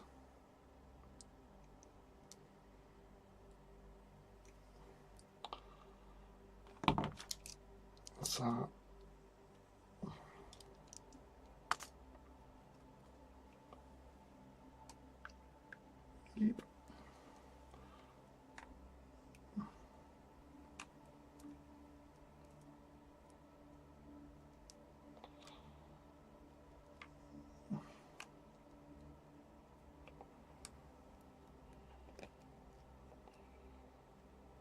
Right. So these are definitely moving a lot easier than the first lot, because these are, well, they're smaller, so easy to just get over those little. Because on these little bars here, it's all undulating, so it holds them in place. Do drawings for free. Also do Terminators and Dreadnoughts. All right, cool. Are you on Instagram? Chaos Kit Basher. If you are, feel free to pop your Instagram in the chat, and anyone can take a peruse of your wares.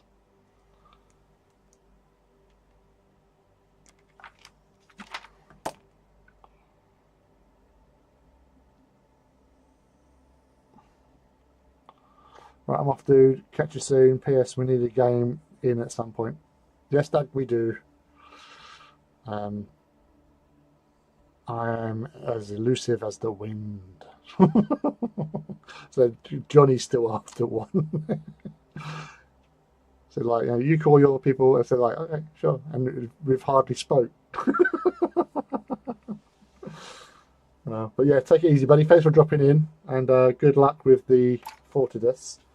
I look forward to seeing your progress. Ross.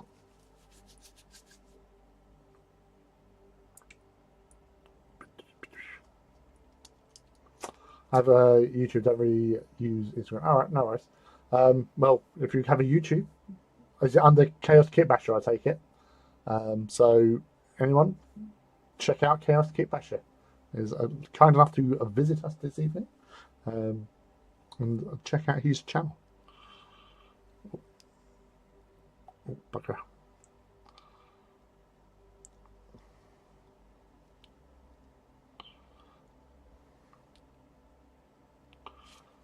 Stay in them, damn it. B. You can get out of the way. B8. That's the one.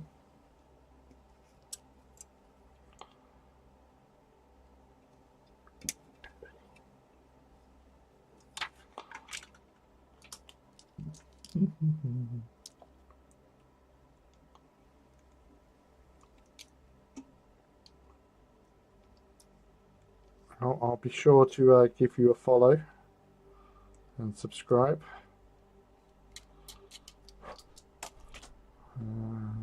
Are we?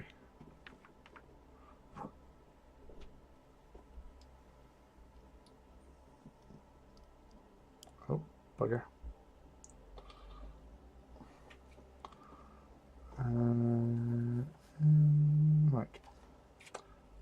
Helmet time. Oh, B7, move that as well. Oh, that's for the front.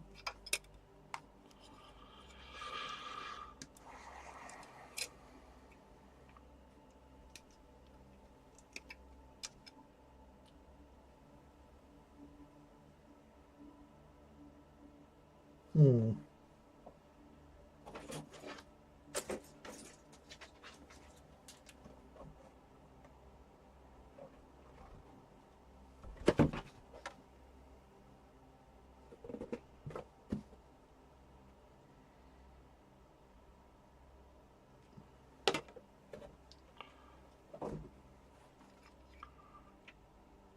So I'm just replicating what's on the box, because you've got two options with the little horn blade things.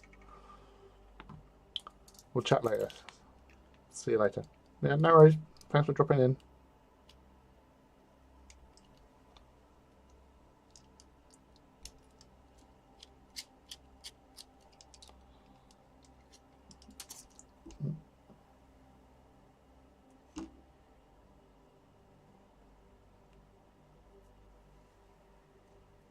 So,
that is going to annoy me.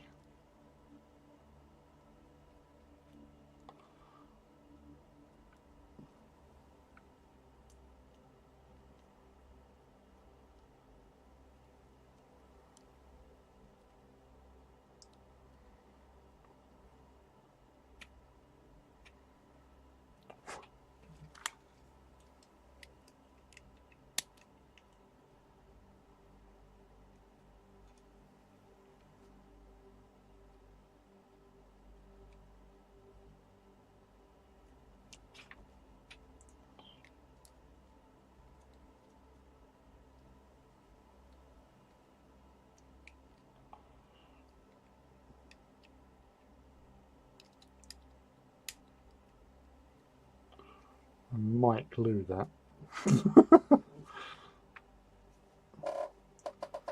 And then there were three. Hey, Dave.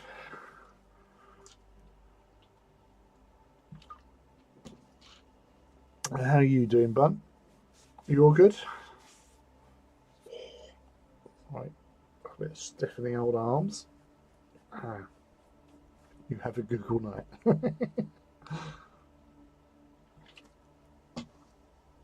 Yes. Right, so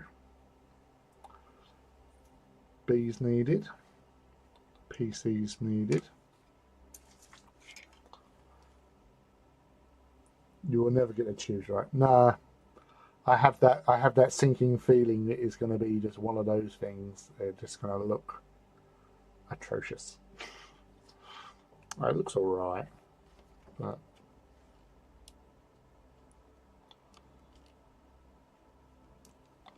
it's just the fact it keeps on popping out.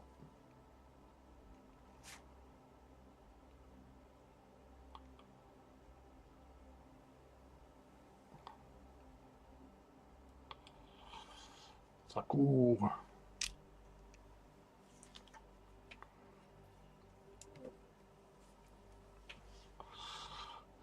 Right, so what's that one? That's F. We don't need F. We need A, which we have A, we have B, we have them. We don't need K. Okay. Okay. We need G. That's not G. That's J.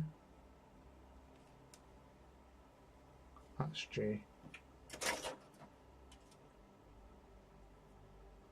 That's H. So A, B, C we need. We need some C. I.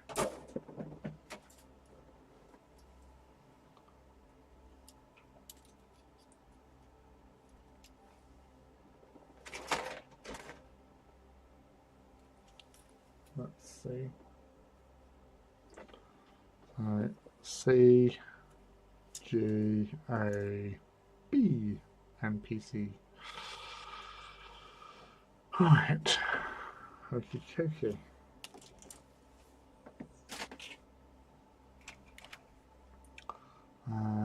PC 15.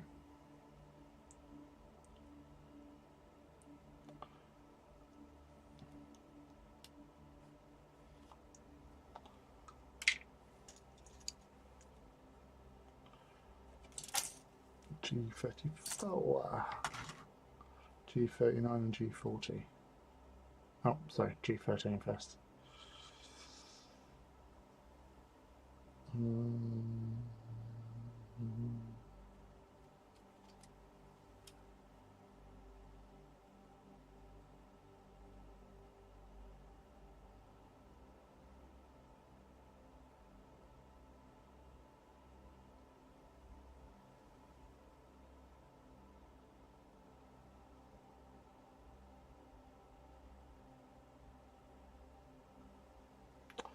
There you are. All good here, Lee. Thought I'd drop in and say hello.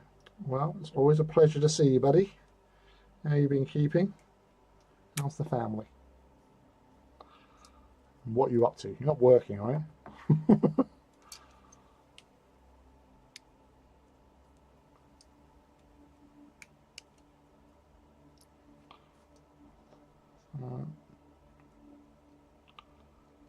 Slides into there. Nice. Right, G40, 34 and 39. Right. That's a 34.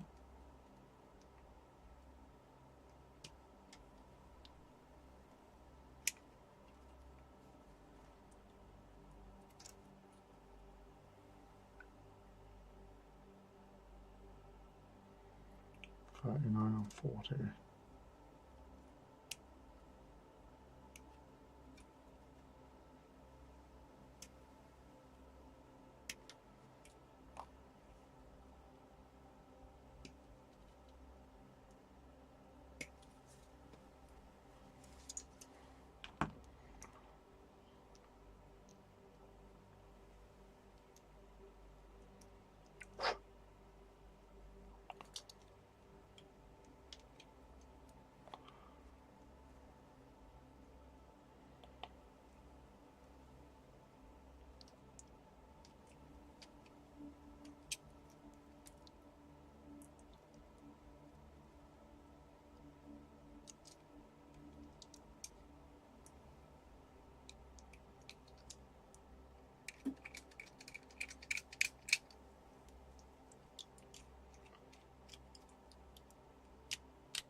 Voila!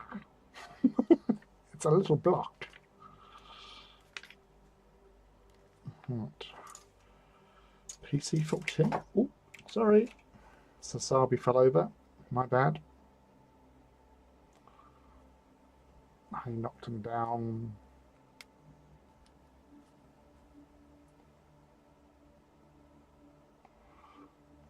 Mm. 23, 21.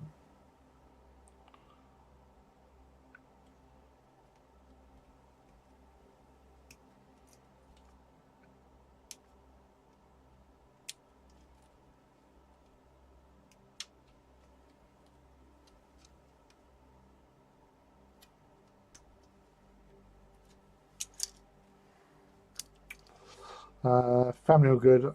Off work at the moment due to having had an op on my arm. Oh no. So I'm in a sling for next month or so. Means no hobbying on painting. Oh, dude. Was that a bike accident or you actually just repetitive strain thing that needed work?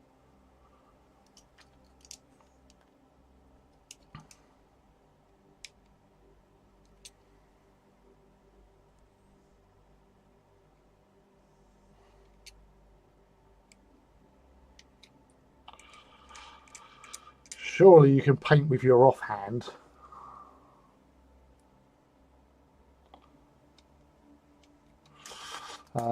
Had to swap to iPad. You got much left to do. Yes. We've got the head and the torso done.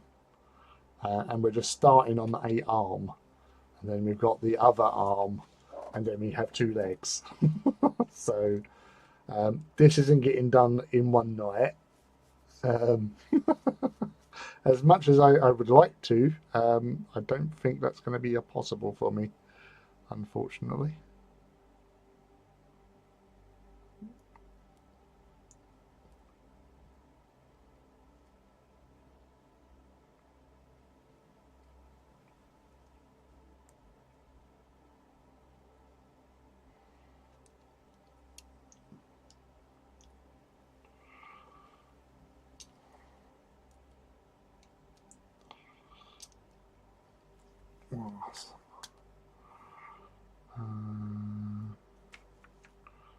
And G18, G28, G26.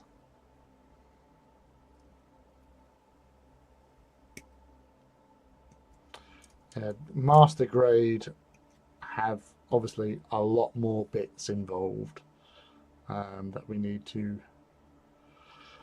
get done. 28, 26. There you go.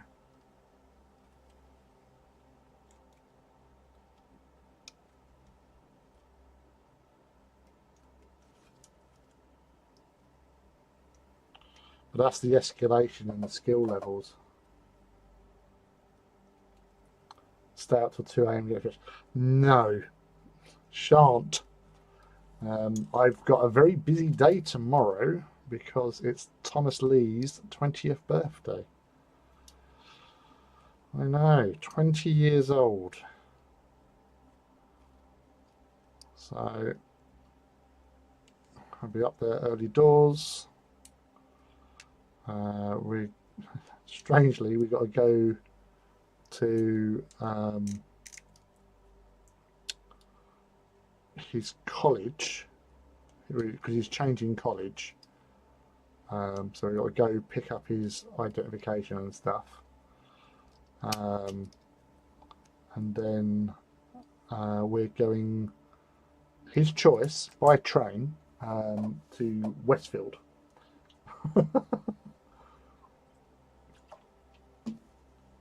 For him, it's more the trains. We're having some food later on. We're going to this pub down near where they live in Southend. So, yeah.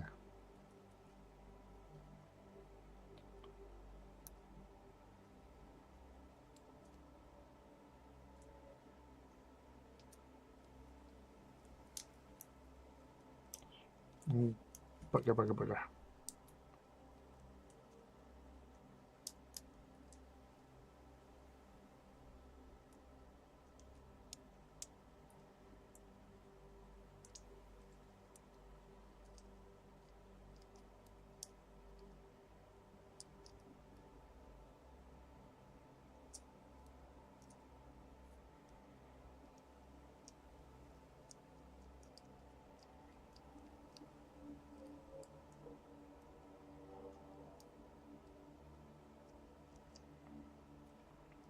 Feels a bit loose.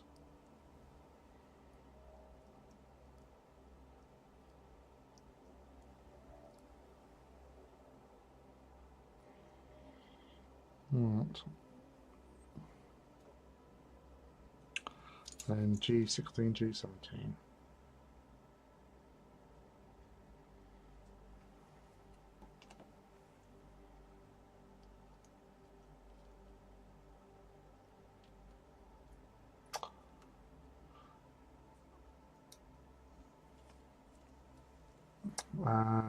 It was a bike accident in a way. Long story short, ruptured my bicep and had to have it reattached. Wouldn't recommend. Oh, dude.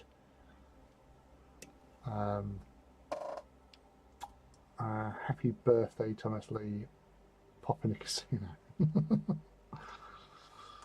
I'm left-handed, so I can hold a brush, but I can't hold the mini in the other hand and keep it steady. Fair point. Happy birthday to Thomas Lee for tomorrow. Thank you very much.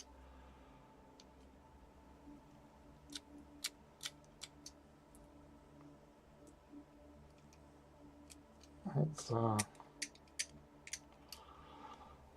later on in the year, December. It's Maddie's 18th birthday, so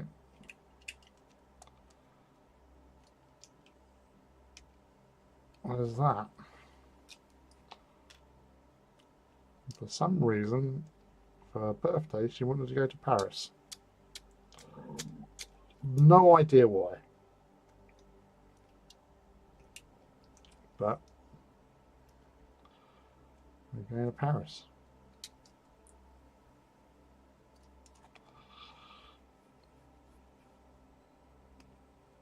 Oh, takey, right.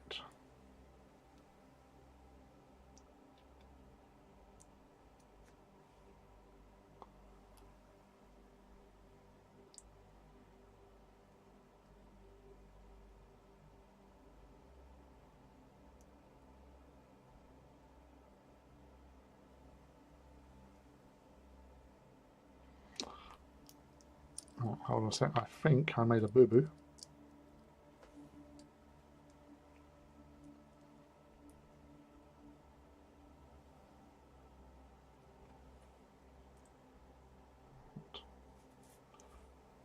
That.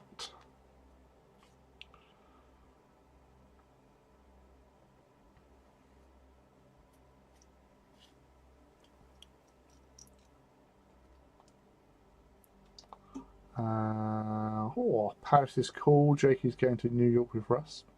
Cool. That's cool.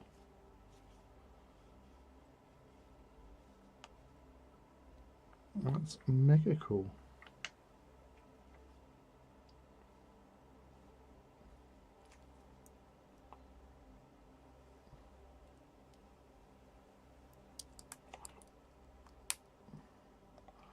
Ha ha ha ha.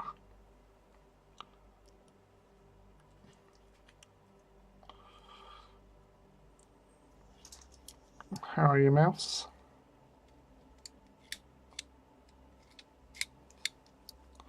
What are you up to this evening?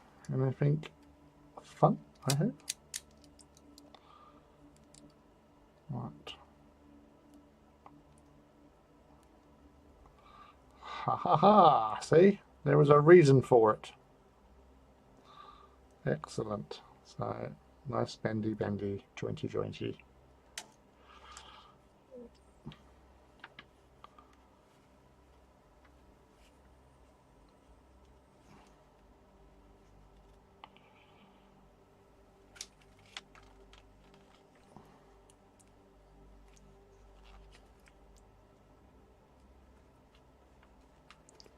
That's not working.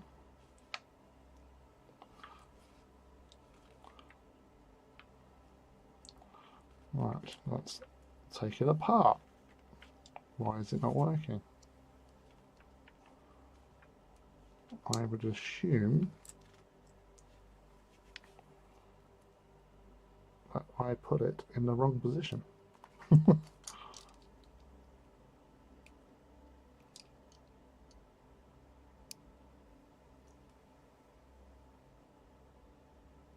can't put it in the wrong position because that's the only position it can go in.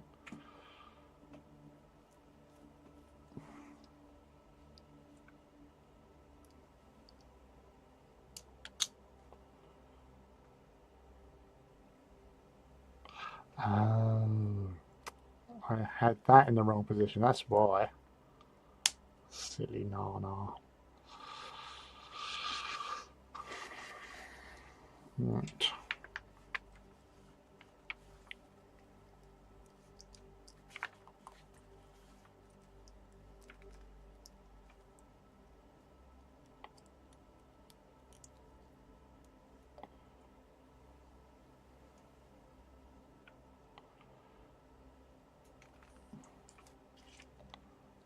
As that's correct.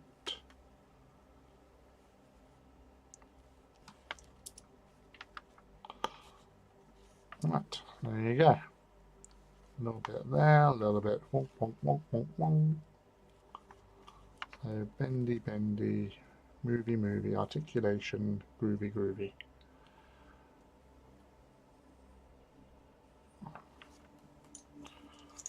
C, that'll be you. C number 8.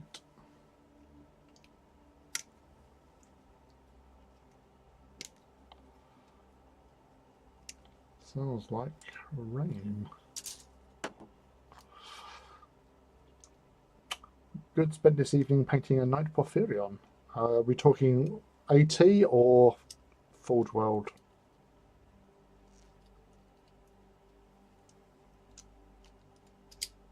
Either is cool, so can't really go too far wrong.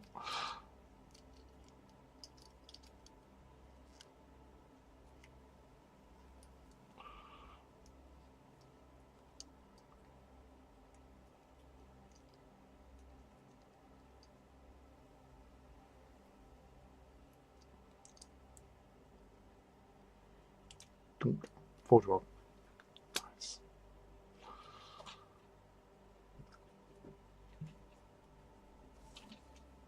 Yeah, I got my one when it was first released, because they were released at Horror Heresy Weekend, and I picked it up, and I've never been dissatisfied with it. It is a lovely kit.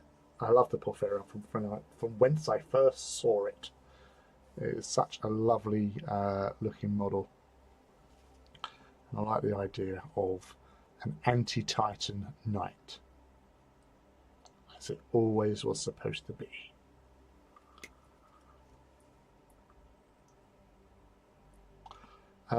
Yes, there is a link. If you go further up the chat, there is actually a link I posted probably around about 20 odd minutes ago or half an hour ago.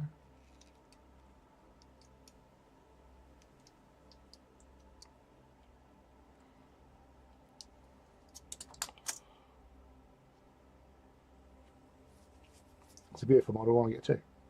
That's understandable. It really is. They are a lovely model.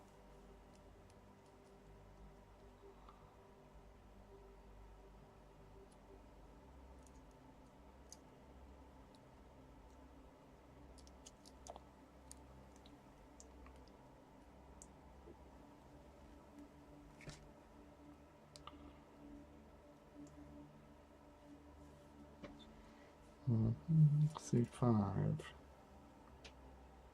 C5 is there.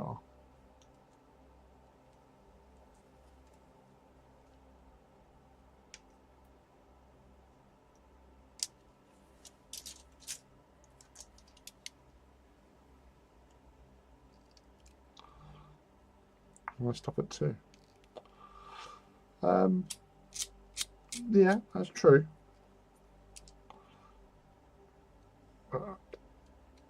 That's the thing. With my knights, like my Forge World scale knights and Games Workshop knights, my plan was to get one of each class, which I was quite happily doing until they released the Asterius, and I've never been I was never a fan of the Asterios because of the aesthetic. If, for example, its arms were like the Porphyrion, so just slapped on guns on the side and bit of more of a mechanicum look, I would have accepted it more. But the arms hanging down, it just made them look like knuckle draggers, and like it made no sense to me for it's a anti-Titan knight weapons platform knight, so it's a walking gun platform to take on Titans. So yeah, it didn't make any sense to me, and it just threw me off.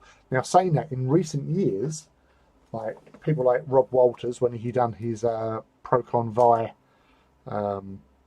Asterios, and with his posing and all that sort of stuff, I thought actually that looks really cool, and I did sort of change my opinion on it.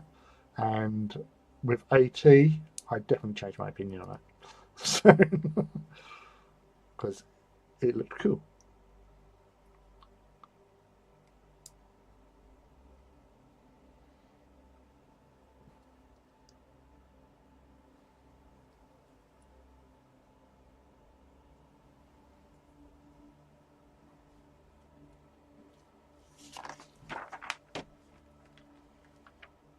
That's what we were hoping to be doing, going around, kicking the crap out of things.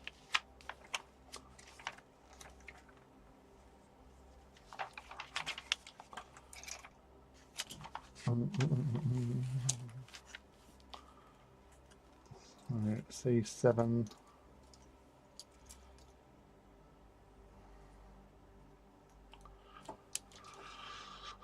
C7.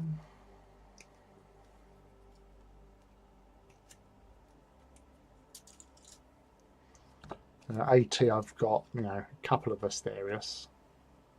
Procon, not Procon Vi, who are they called? Veroni have one, and House Divine have one. Right, I'm off to pop off. Looking forward to seeing the finished model. Not everyone. No, Rich, thanks for dropping in, buddy. Sweet dreams, and I hope you feel better soon, mate.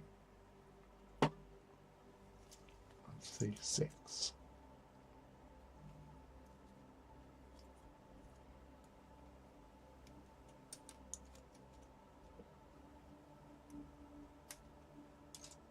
Posted and whip that. No, I'll check them when I get off later on.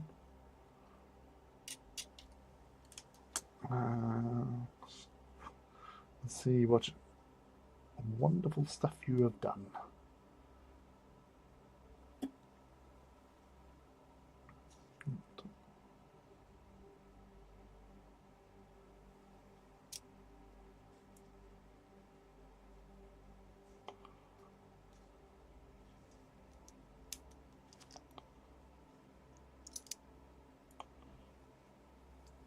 That's better.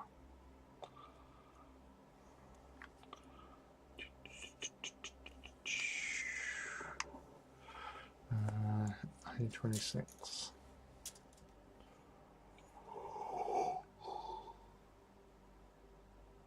Woo. 26. Oh, there you are.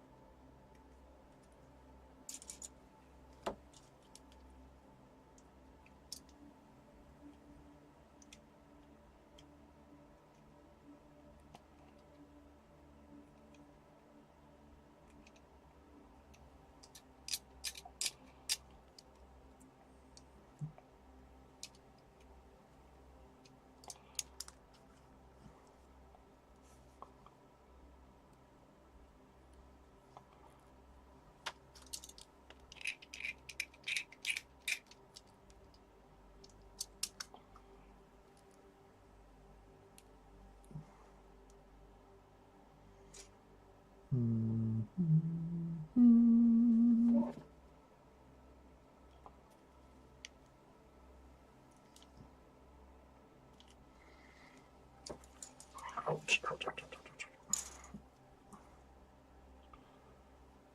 C3, C2.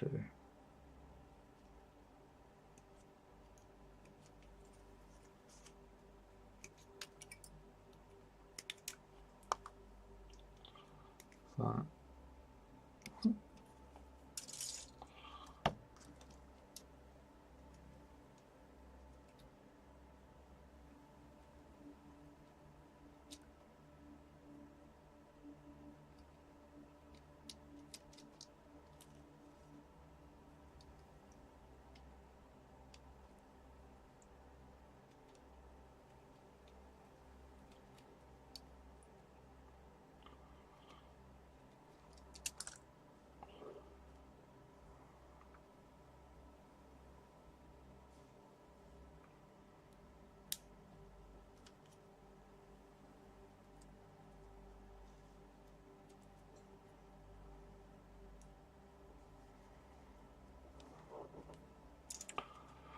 PC6, where are you? Oh, you're right here.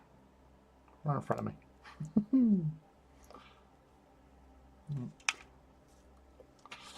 Itchy lip, that's not good. And C4.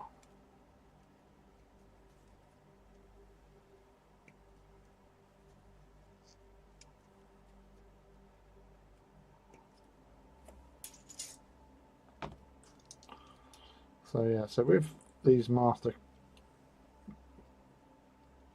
grade kits, it does take a lot more parts to make it all work.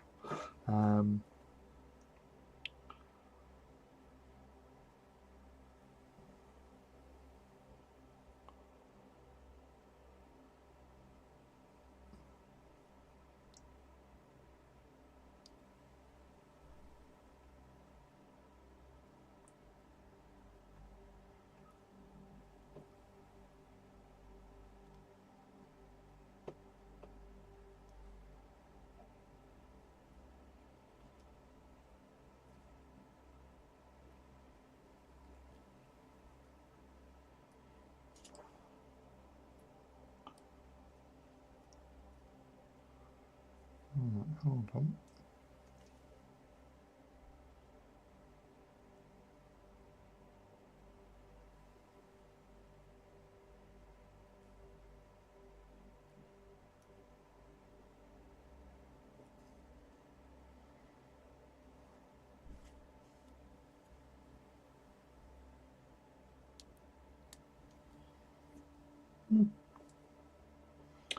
Who the fuck?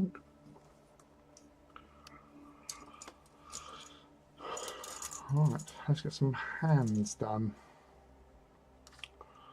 So G12.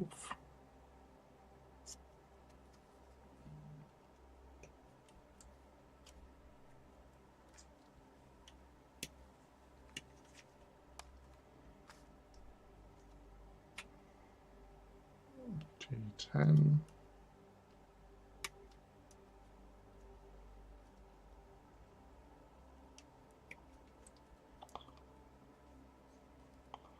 Oh my god. G5. Oh my god, we got individual fingers.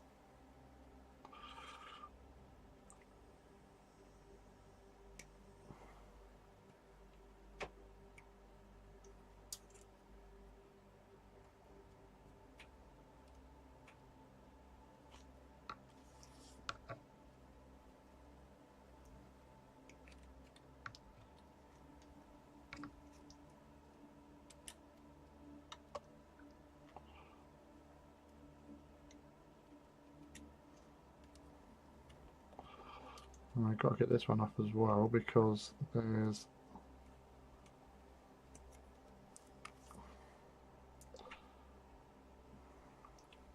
G3.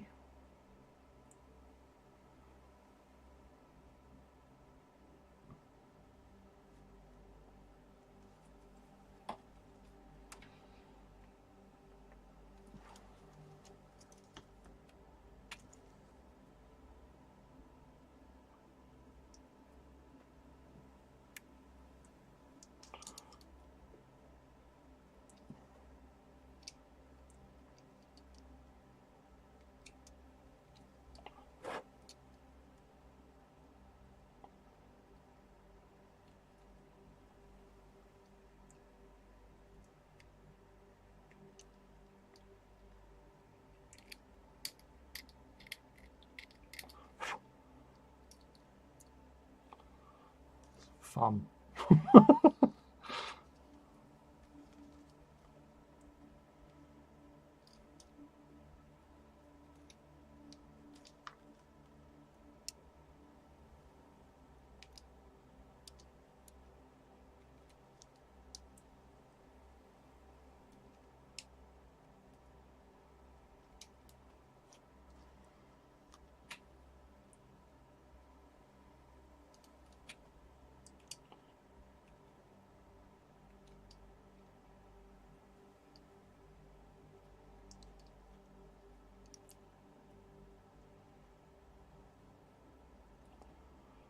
Another little finger.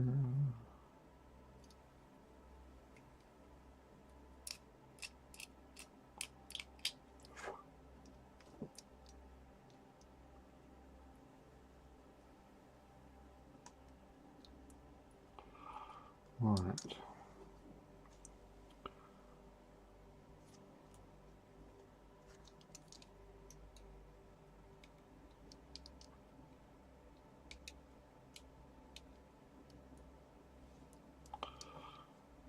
So if my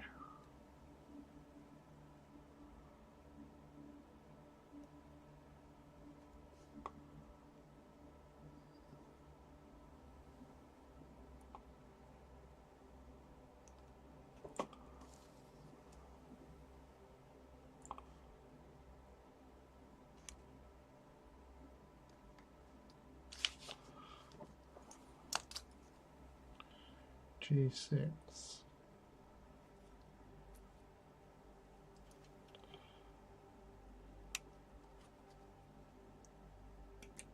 which is a thumb. We have a thumb piece.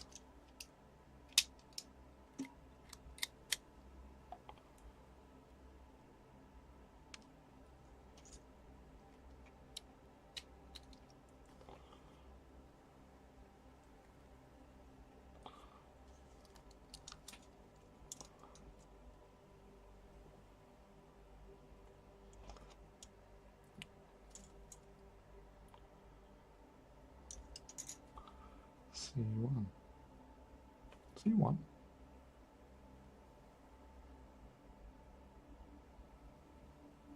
C10, sorry.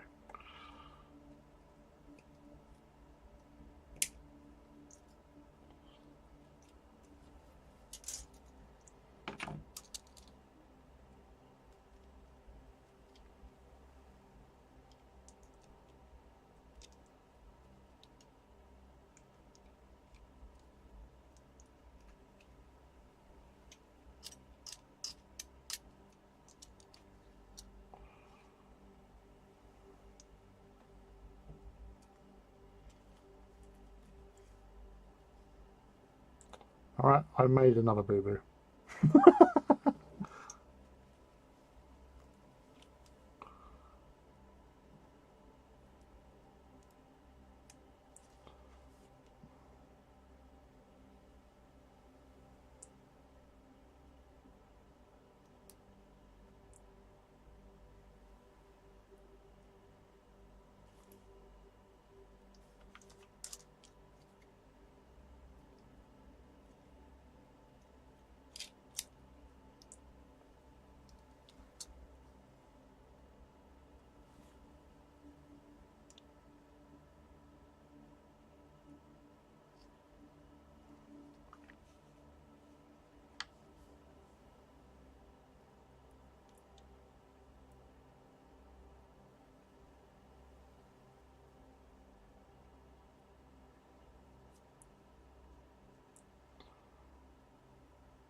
Yeah.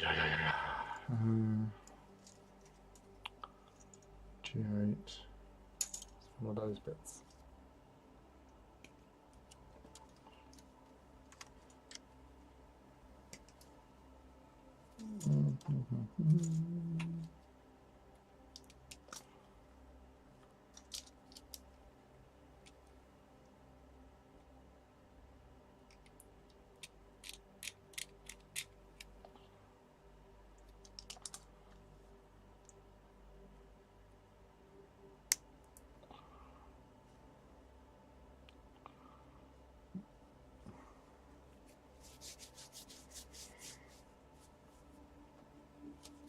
Right. The infamous shoulder mount plate.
So grab a drink out the fridge.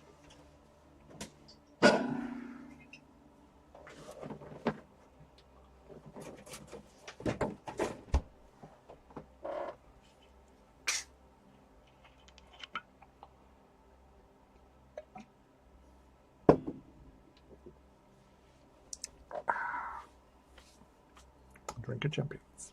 Where did I put those bits? Right, G.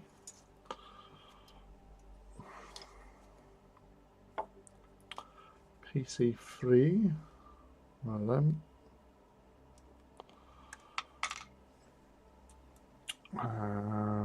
G41, G42.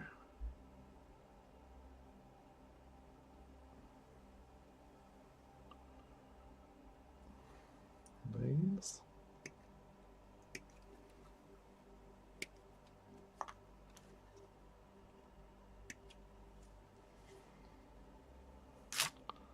And a PC2 as well.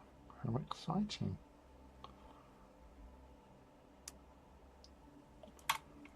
What?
That.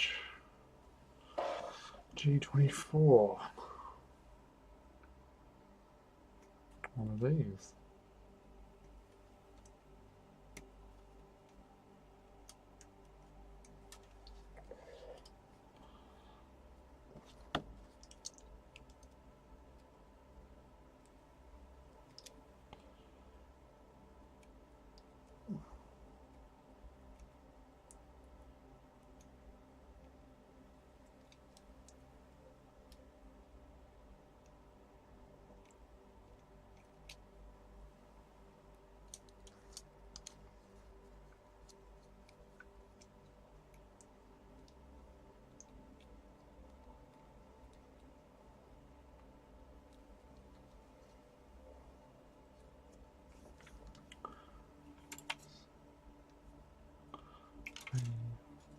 C9.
Wow.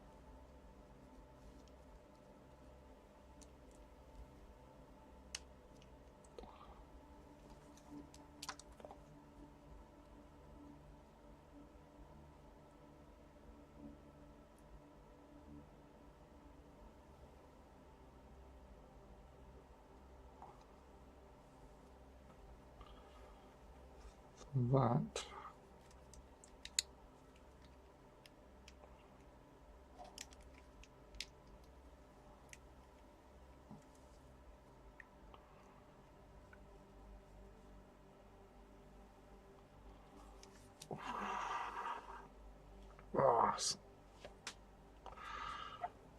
Oh. Right. It's coming up to 11:15, so I think I'll call it there because I'm losing focus. I'm not going to be able to go for another arm before 11 and getting up early and all that sort of jazz. But anyway, we done an arm, the body, and the head of a master grade Gundam or mobile suit, because they're not Gundams, mobile suits, of Char's Red Comet, his personal ride. So yeah, I'm actually, I'm quite happy with that. The amount of pieces that goes into these kits, especially obviously the master grade ones, so much more. Like in the lesser kits, it's just a hand, two pieces normally, the palm and the top section with these. But you got articulation in the fingers, the thumb,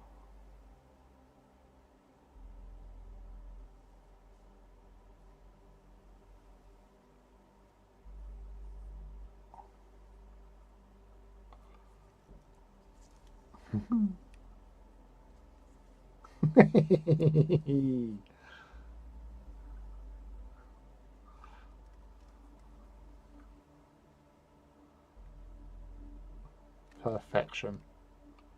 So all these thousands of years of technological advancement just to produce the bird. So that's definitely something to chuckle about.